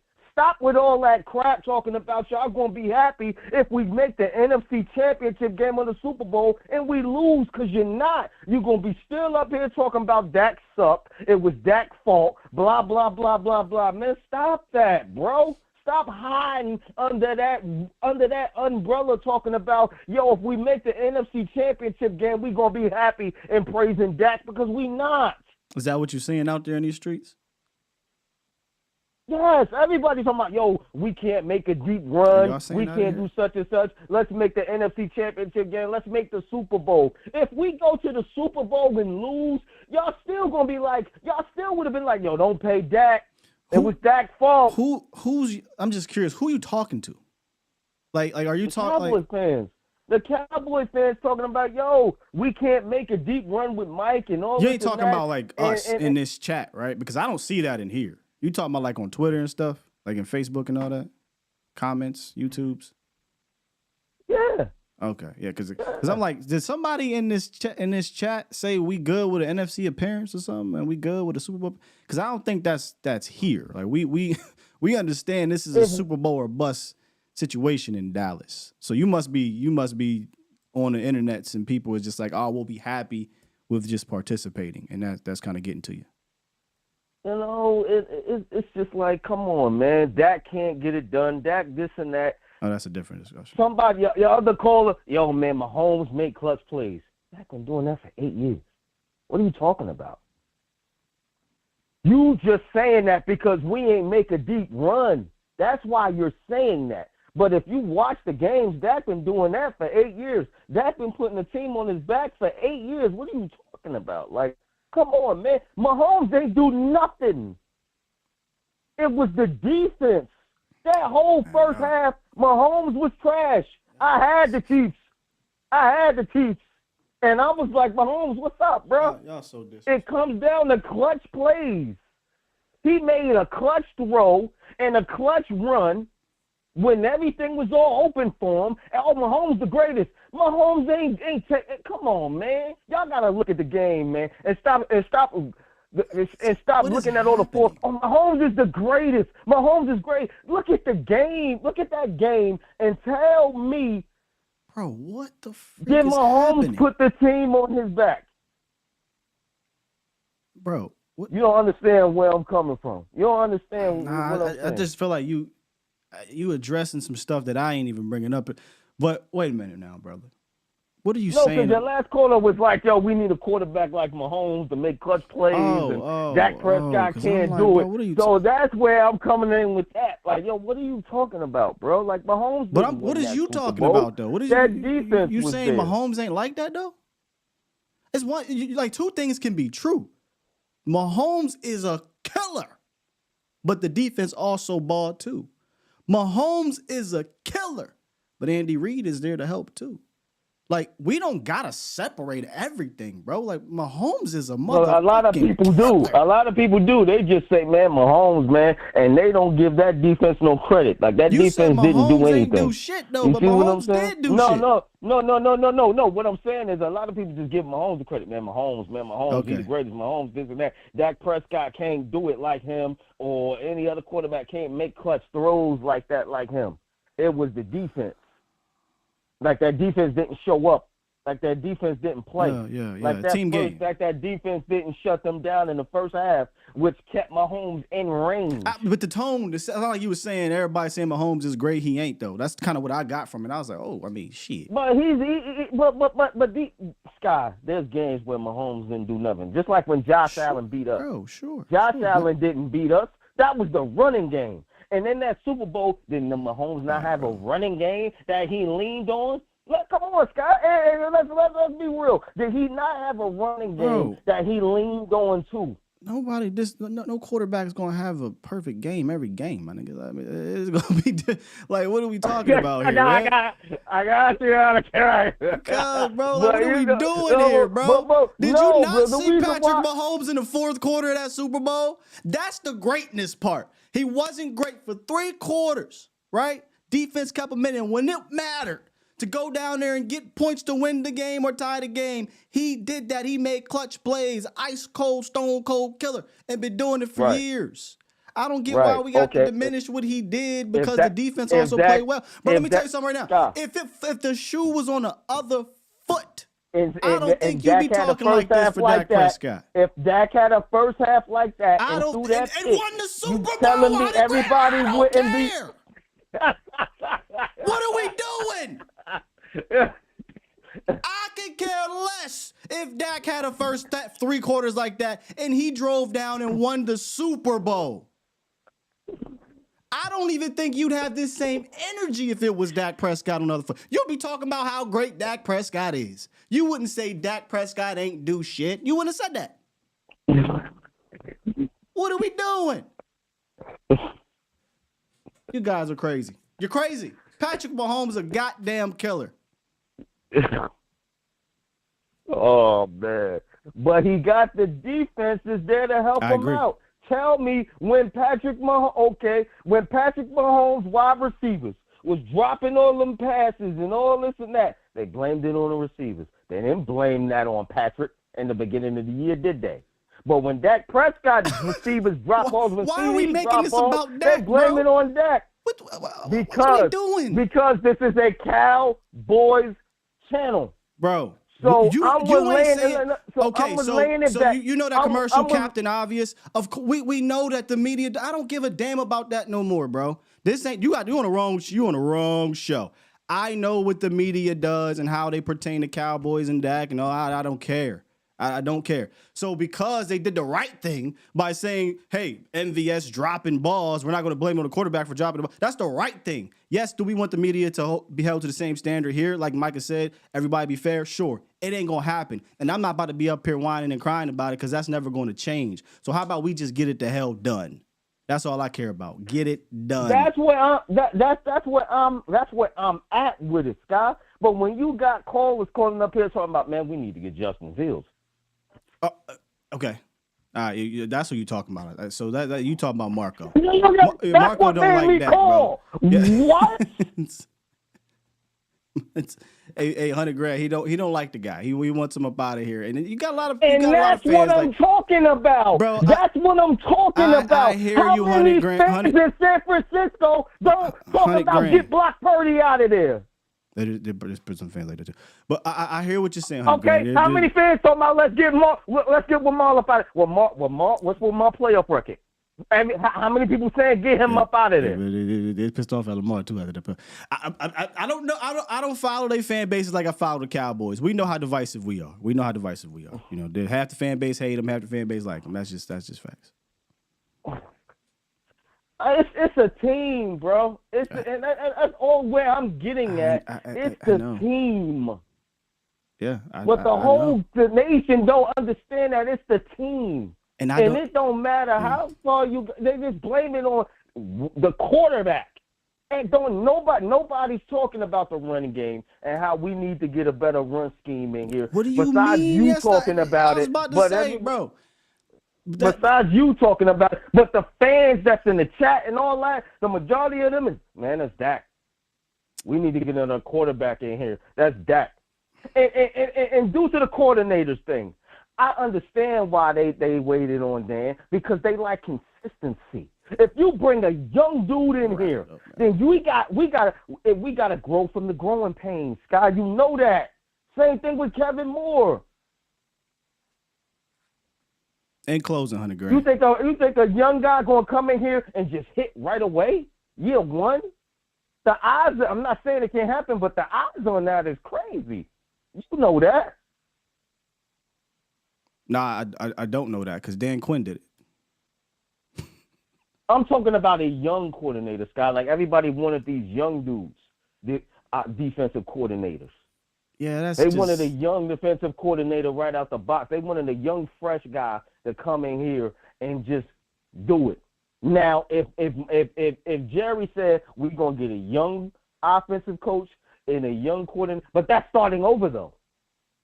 I don't care if you got the pieces already. That's still a semblance of starting over. Well, speak for yourself, $100,000. I would have welcomed a young offensive coordinator. I would have welcomed one of these young guys or younger, I should say, from one of the other staffs. So me personally, I would have definitely welcomed that. I mean, I've seen what a Ben Johnson can do. I've seen what a Bobby Slowick can do. I've seen what a Mike McDaniels can do. I've seen what a Matt LaFleur can do. I've seen what on and on. A young Kyle Shanahan. Like, I've seen what these guys can do as young offensive minds. I would have welcomed that 100%. Defensively, I can care less about that. Like, actually, I'm more in favor of the former defensive coordinator turned head coach that came back to defensive coordinator. Those guys usually have success. But offensively, I'd have welcomed a young guy. Hey, it just hit me. We already did it, Sky. We already did it with Kevin Moore. No. Kevin Moore. You don't There's a think difference so? between young and inexperienced. I didn't say I want an inexperienced guy. That's two different things. And if you've been watching my show, you know the young guy I'm talking about. A young guy from one of them trees, them Andy Reid trees, Doug Peterson trees, which is Andy Reid, Kyle Shanahan trees. A guy that's been Kevin Moore only coached for one season before he became calling plays. I'm not talking about politics where Jerry Jones used politics for Jason Garrett and Kevin Moore. I'm talking about like normal coaching hiring processes go, right? Okay, you've been coaching for a number of years. Your tree, where'd you come from? Things like that. I would welcome that. I'm not talking about just hire somebody fresh out of their diaper now. Okay. I get you. Well, we both want the same thing, man. You know what I mean? It's just that I don't like when you try to pinpoint it on this one person as to why things didn't get done around here in Dallas. And we got holes, man, that it's a lot of different. This ship right here, it got a lot of holes which is leaking from. Like, we need linebackers, we need a running game, we need bigger guys in the middle, we need bigger linebackers. Like, teams took advantage of that, man, and really shut us down, man. We need to get those fixed first, man. That's all I'm saying. We need to get those fixed first. Hey, close it, 100 grand. Come on, man. Come on, dog. This is my closing. This is my closing. Our defense wasn't prepared. We didn't have the bodies in there to really do what we needed to do, and we need to get those corrected first, man. We need to get bigger linebackers in here, and we need to get big one-techs in here. That's their job, to do the job, and stop trying to train them to do other things, man. We need to get specialties in here, man, and let's rock. All right, man. Guy. Appreciate you. Keep it moving. No Twine, what's good, Twine from Connecticut? Hey, peace, guy. How's it going? What's up with you? Wait a minute. Thought you was done with us, man. Wait. No. All jokes aside, like I'm just messing with you. You part of my daily routine. I'm messing with you, man. Every day, and I am done, and no bullshit. 100 grand really wasn't wrong, because I understand where you're coming from. When the first caller talked about, it's Dak, we got to get Justin Fields. Man, shut the fuck up. Excuse my language, man. Like, shut up. I think I've had these fights so long. I'm just like, all right, man, whatever, because people say crazy things a lot of times, but y'all don't deal with it every day like me. So I get the emotions about it. Yeah, like, you don't know what you're talking about, and I want to laugh at the fact 100 grand got you to say the N-word. Feel me? You slipped that in there. That was actually pretty funny. I don't know what you're talking about. I feel you, but I definitely heard it. It was funny. But at the same time, my main reason I called, because I remember, I think I spoke to you on Twitter, or maybe it was CFT or Foots. I wasn't happy about Zimmer. I really wanted Vrabel, in my honest opinion, but we didn't interview him for some reason. I don't know why, but I definitely really wanted Vrabel. I'm looking forward to see what Zimmer's going to do, but to me, it's all going to depend on the draft, Scott. Am I wrong? Because just like 100 grand said, we got a bunch of holes. We have a running back hole. We have an offensive line low-key hole. We have a defensive tackle hole. And I'm not mad if we get a receiver in the first round. Am I reaching? Slow down here. So what are we talking about? You said with Zimmer, it all depends on the draft, and you named all offense. So are you saying like the team outcome depends on the draft, or Zimmer's results depend on the draft? I feel like Zimmer's results depends on the draft, because I'm on the other side of it. So you feel like the teams is going to affect that? Y'all ain't going to like what I'm about to say. Go ahead. Give it to me raw, baby. Pause. Yeah, that was a Hey, necessary dog, pause. come on, man. We gonna end the show with that. Come on, man. What was I about to say? Oh, okay. Hey, dog. These picks. That's how I feel. Wow. Yep. Why? Maybe like Elaborate one on of that. them. Here's why. I don't think Zimmer's results depend on the draft. In fact, I think the draft is just going to slow it up for the most part. Yep. You on a 1-year thing. This is what I've been saying for the last few hours. You got 1 year. Likely. Yep. McCarthy has 1 year. Zimmer may have 1 year. I don't got time to take a guy that I got to develop and he's going to go through a rookie mistake. I mean, yes, you might have to draft him anyway because this team does not trade, but y'all just hold tight for the shows this week. I don't think you should be relying on rookies to get you over the hump. I don't know how many times I got to say this. Because now you're saying, can we hit on a Micah Parsons? Micah Parsons is a hump player that's a rookie. That's very rare that happens. Zim is going to need guys that can come in here and that can make plays and that can get this defense down pat right now. Not saying a rookie can't, but let's be real, bro. Like, we know that rookies go through struggles. Rookies can be Mozzie or Luke Schoonmaker. Rookies could be Boss Man Fat or Sam Williams. Like, we know that can happen. Or rookies could be Deron Bland. You advised like this. You advised like this, Mozzie, though. I remember that because I wanted to draft the offensive line. Yeah, I was like, no. Mozzie might be some. To me, it was fuck Mozzie from the gate. There's a difference between liking the player and then how the player is used or the results of the player. Like, I liked a ton of prospects coming out of the draft, and not all of them were great, right? I can like a player, but if you're going to ask him to lose 90 pounds or whatever, and you don't use him that way and he didn't work out, it's also fair to say, hey, that player didn't work out rookie year because guess what? He's got to develop. There's a difference in saying, yes, I can wait for Mozzie to develop because they got a staff that's here for a number of years, as opposed to I'm going to draft a rookie and he has to develop on a 1 year. I'm not for that. Me, I'm dipping in free agency. I'm dipping in trades. I don't. If you think that Zimmer's success is going to depend on, if you think Zimmer's success is going to depend on the draft, you're in for a long ride. Then we in for a long ride because we're not about to go get nobody on defense like that. We don't really do that. I just told you we do though. Like maybe because you ain't been watching the shows. Maybe you ain't been watching the shows.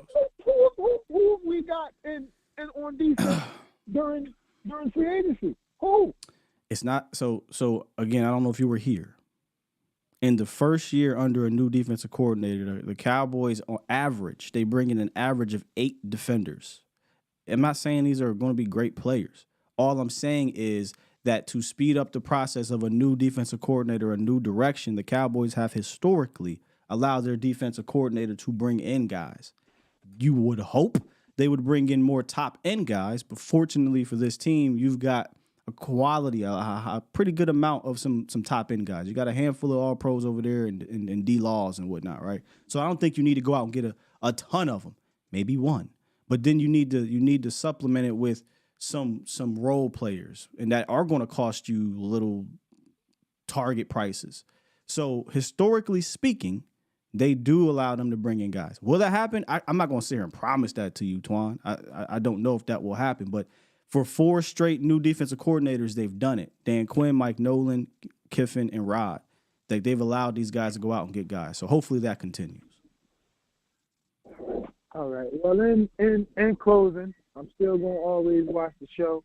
I ain't really rooting for the Cowboys until they make a run in the to get the Super Bowl. To be honest, Super Bowl bust. Just like Hunter Grant said, if we get to the NFC Championship, niggas are still gonna say, "Oh, it was that." That's just the honest to God truth. 100%. And that, man, I'm going peace and love, guys.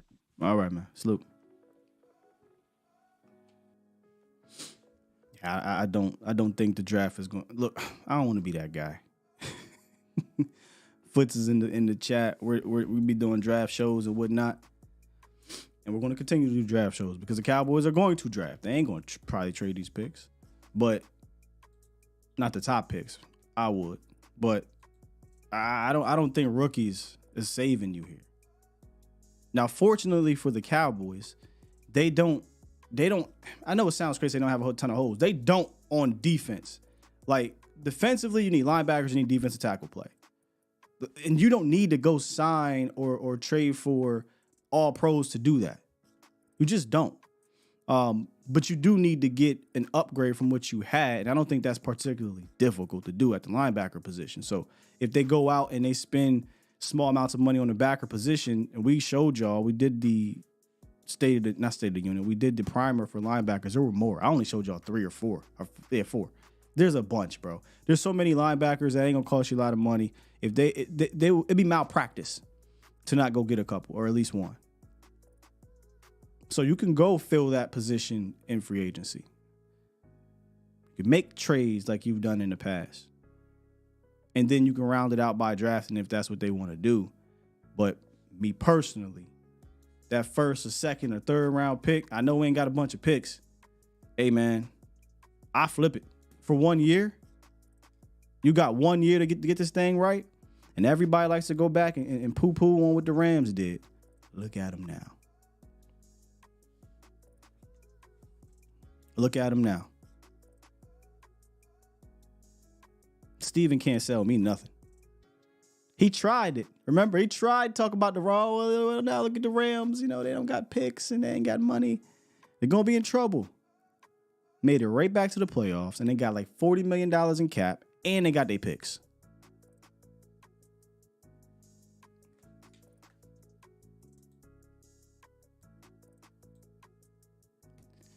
Magic City, close it out, brother. What's up, family? How you doing? I'm good, brother. How are you? I'm doing good. You make good sense, like you say, while you was talking. Go bring Big Hankins back, but go get another big guy that could play, like you say. That ain't gonna cost that much. That's a beast that can't get moved. And then you draft a big guy. And then you do the same thing with the linebackers. There's a lot of linebackers out there. So go get one of them linebackers, Tampa Bay, or one of them linebackers. Oh, free agency. You saying go get the okay, gotcha. Yeah. You can get 2 linebackers out of free agents and then draft another one of them linebackers in the second or third. Because like I said, I want that center from Oregon if he don't get taken. And then now you're cooking with some hot grease, and then you just got to get the players. Cause like your boy Zimmer, he like players that's smart and stay, don't be going out of position. You know what I'm saying? Yeah. Even big Sam might could be a middle linebacker. No. Blitzing from the middle. No. How you gonna say he likes smart player? And this is no offense to him. And then you talking about moving a guy who been playing 4-eye in college and pass rusher. We gonna move him to middle linebacker? Come on, man. Middle linebacker requires Yeah, I know. Requires a little more. But I'll be watching. Well, he got to play smart because Zimmer ain't gonna, like you say, Zimmer ain't gonna play that game. If you out of position when you know you're supposed to stop it. That's what Coach Parcells used to do. On his 3-4 defense, Coach Parcells 3-4, the DNs don't be out of their position. That's why they was good on run defense. Yeah, 3-4, the old traditional 3-4. That is literally their job. The five techs their job is to, control the edges and take up blocks and allow their linebackers to make plays. Yeah. And that's why I know Zimmer, he didn't even panic. Parcells said, we'll play a 4-3. 3-4, you know what I'm saying? And Zimmer just, Zimmer, he be acting like Zimmer dumb, man. This guy know what he's doing, man. You know what I'm saying? Everybody panic. I'm like you. I'm waiting to see. I'm not even tripping. I'm not going to have a heart attack. Because I've been hearing everybody panicking. Man, it's still early, man. Let's see what happens. See who they bring in. And like you say, they're going to give Zimmer some pieces. It might not be the big splash, but he's gonna get most of the people he wants. You get some of his team, the mix with what the Dallas Cowboys got now. Right. Their defense should be good. You know what I'm saying? No, that's how I feel, Mark. I agree. We have the foundation. I call them like the core four types. We have the core to build around. The rest, I don't necessarily think you need, to hire or trade for or draft not draft, but sign an all pro. If you get that, amazing, right? Nobody's going to complain, but they just got to fill out the rest of the roster defensively, depth wise, and I do think Zim's scheme is going to be good for this team. Bring back Gilmore. That's a big one for me. I think they bring back Stephon Gilmore. He's high on him. At least he talked high on him. He's smart, and I think he will help keep that secondary intact and do a lot of the things he wants to do. Then it's going to be about just building up that front, which if Dallas is serious, right, I don't think it's going to be that hard to do it. I don't. Yeah, it's not going to be hard to build up that deep. And then he got all different players because, the Redskins, that's what I say, remember I said, is Dan Quinn going to make the two big D tackles from Washington go to 290 pounds? Hell no. Nah. No, that ain't happening. Coach Z Scanina, I'm sorry, is not going to be doing that, no. Yeah, and I'm going to tell you, Zimmer, and Coach Quinn, I'm going to get, I'm going to tell y'all something. He's going to have a good defense, y'all, because of two big D tackles. That's the key. We never had two big D tackles like that. He put two DNs there, his linebackers, he got corners, y'all like they got from Mississippi State that they, because I know you were talking about him before, and the Redskins drafted him. So we just need the two big Nashes in the middle, just like Parsons said. And then even Parsons said, give me a linebacker that's a thumper, a big, you know what I'm saying? And smart. Because he got the safeties. And then, like I say, Israel, I like Israel. Israel played corner. Put him back at corner and let him train off of Gilmore. Don't put him at no safety, please. We got a lot of safeties.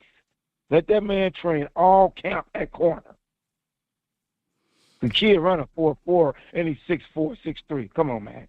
What are we doing? Yeah, we put all our guys at safety. I wouldn't really be putting my eggs in Izzy basket there. He's not. No, I'm just saying let him train because he's still young. Yeah. Bring Gilmore back, and then we got our corners, and let the guy train. Yeah, keep him out there on the boundary. Don't put him at no slot, man. Don't do that. Yeah. Even you said, I'm like, what the hell is he doing? We got the players, so let's let this man eat.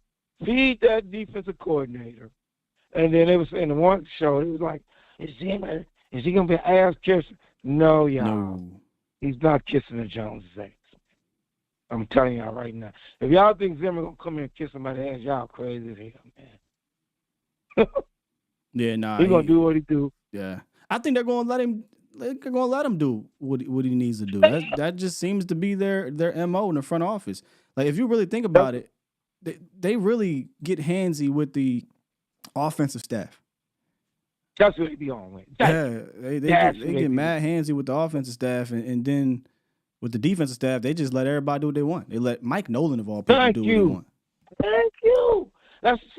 I want everybody on this show. When y'all listen to the other shows, y'all, and they start talking about, I think Zimmer's gonna be set up. No, if I was y'all, I'd hang up. I'll leave the show. Stay on Steele's show.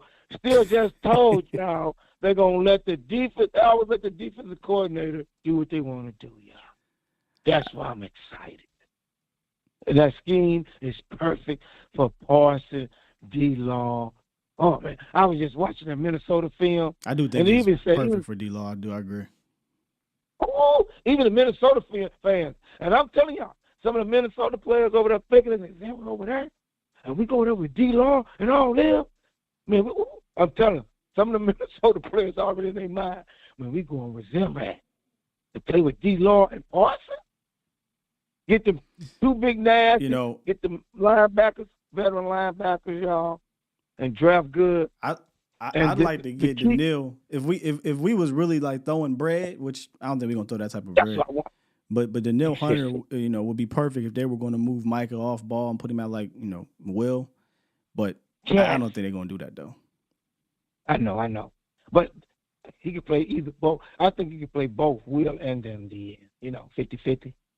Yeah, I would love for them to move him around, but it sounds like I mean, again, this could be Zim just talking on the podcast, but on the podcast he was basically saying, why would I drop Micah back? That's what he said.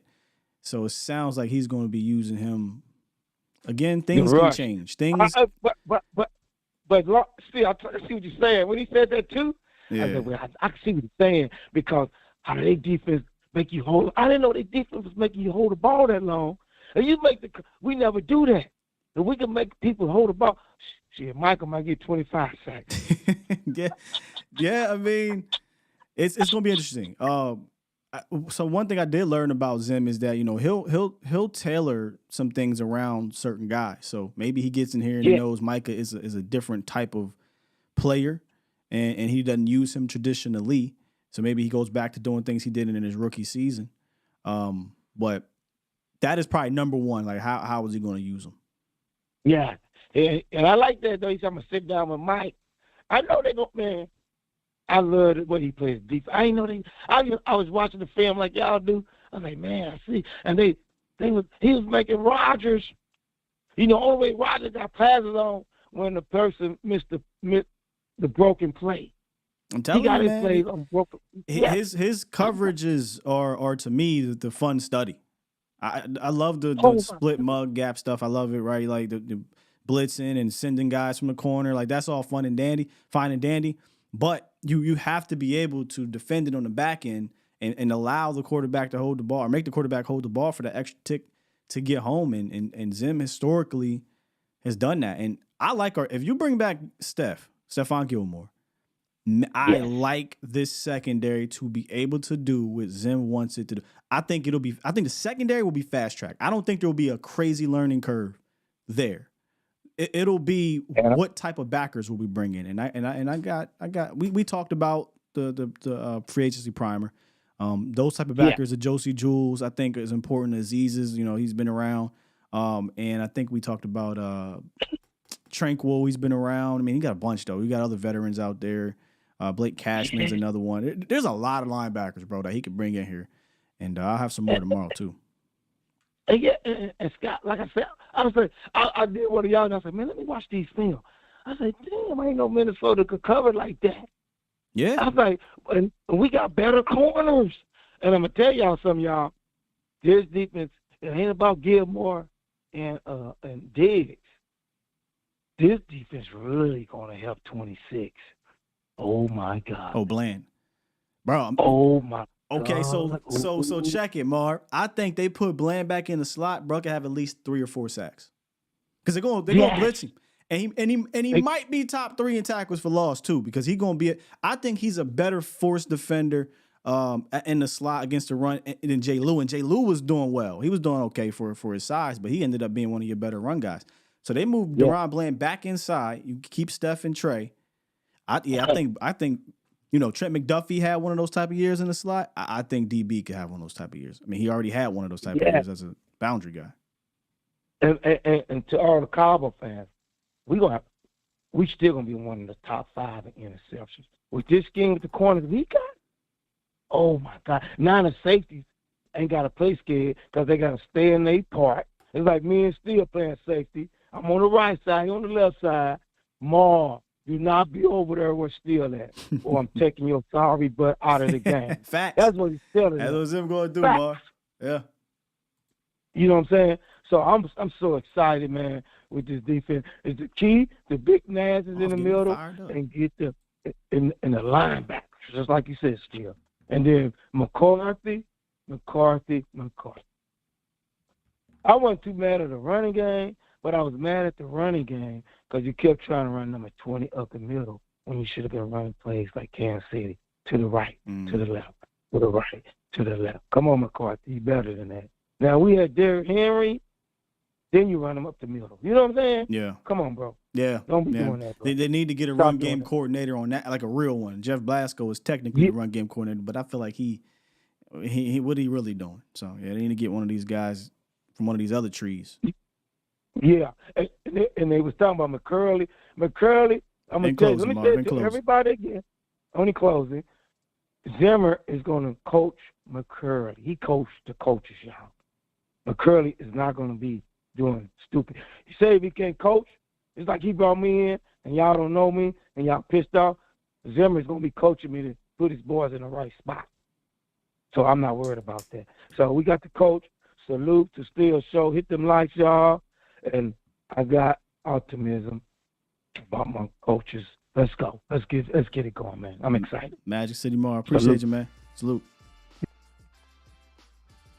Yeah, I think we talked about it earlier, Marv. I think Paul Gunther is going to be a little more hands-on than we think with those backers too.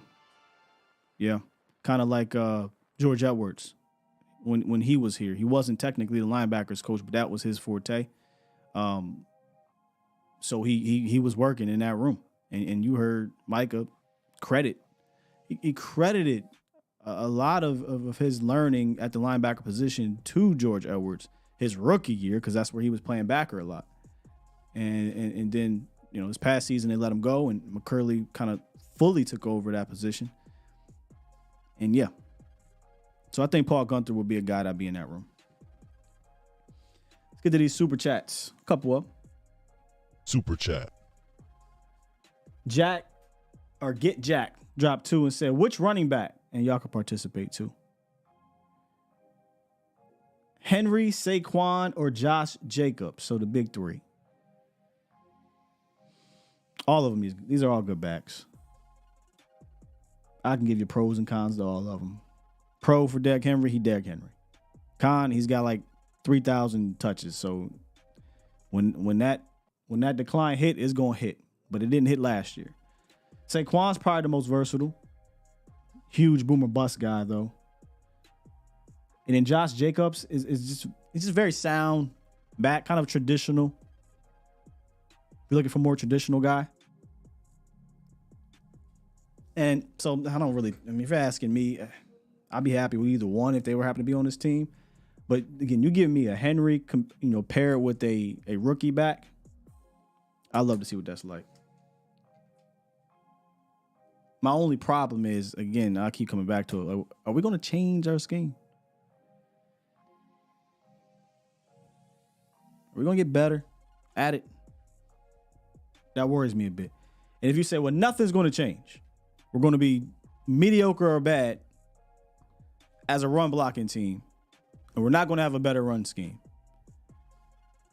I would say Henry still, because I feel like he's a guy that can make you miss in the hole too. Not all the time if it's blocked terribly. Saquon can. He just feel real hit and miss to me. And then get me a complimentary guy to Derrick Henry. Shifty complimentary piece. Super chat. John Phelps dropped 10 and said, I'm at the point where I don't care if Jerry pulled a Mike Ditka and used all of next year's draft to make moves in this year's draft. Okay. You all in, Jerry, then prove it, show us fans you give a damn. So next year's draft, 2025, to make moves in this year. So like moving up, going up and getting this player, that player. I like the track you're on, like being aggressive. So for me, it's more, I don't give a damn about these picks this year in a sense. Let's use them to go get established veterans. That way we can keep next year's picks, top picks or what have you, and still be able to draft next year. So I'm on the right track. You're on the right with me. I agree in the sense of being aggressive. I don't know if I'm willing to give up draft picks next year, like first, second, third round draft picks to just move up in this year's draft, because then that just goes against what I believe is that I don't think rookies are going to be hump players for this particular team. Can it be role players? Yeah, 100%. There's going to be guys in there who can come in and be role players for this team and obviously be a part of rotations and whatnot. But call me a sucker for the moment of what's happening over the last decade or half decade at least, but get me established vets with these picks.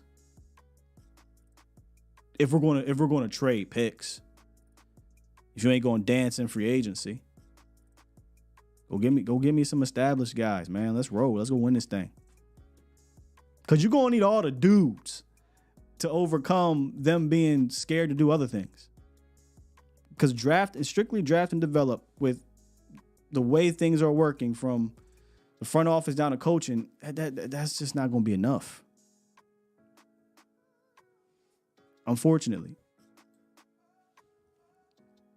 Y'all still talking about the backs? Let's see. Henry, Saquon, Josh Jacobs. What y'all talking about here? Saquon never had a line like Dallas. I still think we live in off reputation, but I don't think our line was. I watched a lot of film last year. Our offensive line run game was not great. I think there was one player that was consistently good at it, and that was Tyler. But even he had problems pulling. I don't know if it was a split. I don't know, man. But we had problems with the pulls. Obviously, Tyron Smith, get him out in space. But even Tyron, the run game Tyron ain't the same run game Tyron. We know Biotis was atrocious in my opinion. Remember, Zach it was cool, but Zach wasn't like dominant. And then Terrence just was hit or miss with his injury. I don't think we were particularly good at all, man.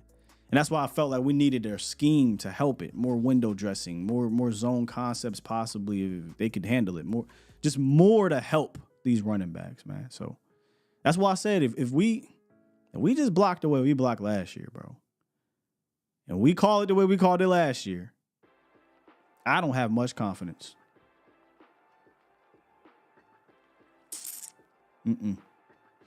Establish a strong run game, blocking scheme stable, running backs. Beef up the defense and stop the run. So you're saying stable running backs, Henry, Pollard, and draft. That's a lot of money to the running back room.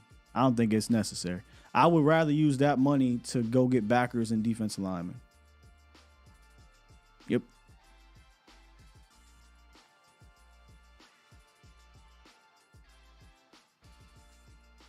I use that money to go get backers.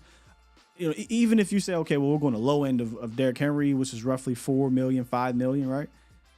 Let's just say it's the same thing for TP. You're going to be paying, 10 or so million? I take that 10.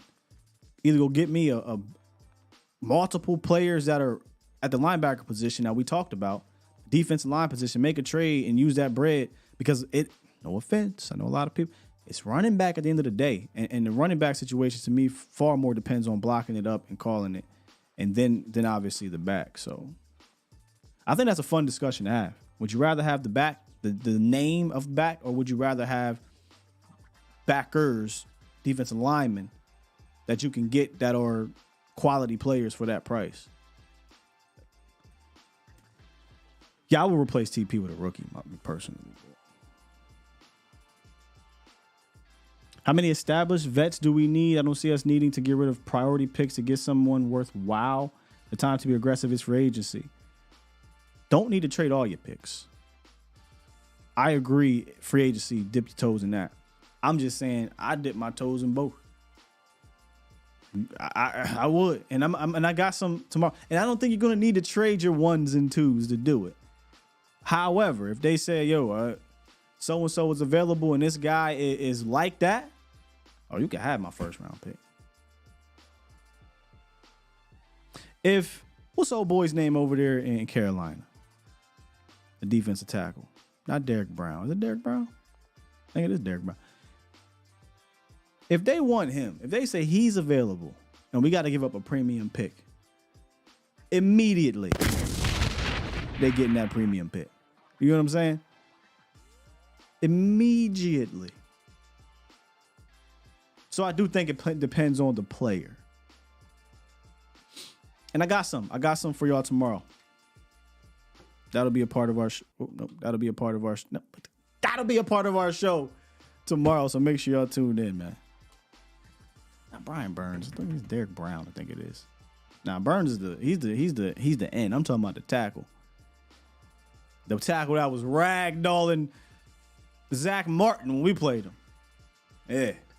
That there. They say, hey, we need a premium. I will deliver it to you. I don't know if you can do that, but I will hand deliver the NFL draft pick to you, Carolina. So that's what I mean. But I don't think that's where we're going to go. I got other names, though. All right. With that said, man, I got to hit up Vach, actually. Not sure what's going on later. Let me see here. Let me see. Boom, boom. Bow, bow. So we'll be back on throughout the week. I'll be back tomorrow, and we're going to talk. We got a packed week. I got the week already planned out. I don't think I'll be here Friday. I'm a carry over. What do they call that? Like a carryover holiday or something like that? Swing, whatever y'all call it. But today's a holiday. I'm using that for later. So I'll probably be here Monday through Thursday. But, I got y'all locked. We got some good quality content on deck for y'all. So make sure y'all tune in.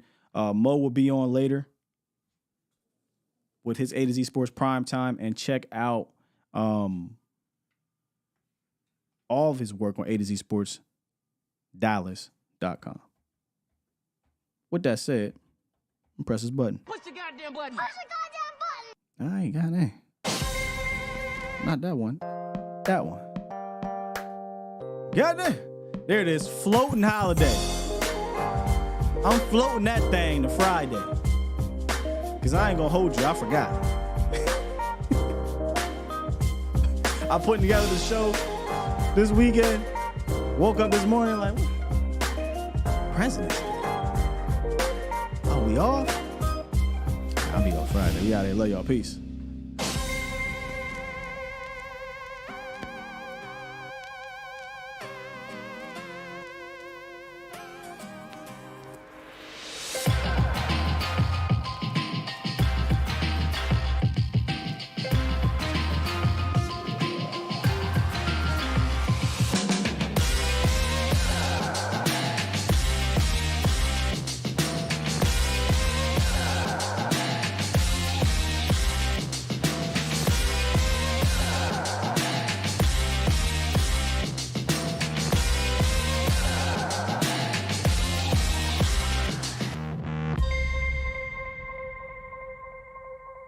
Bomb Squad!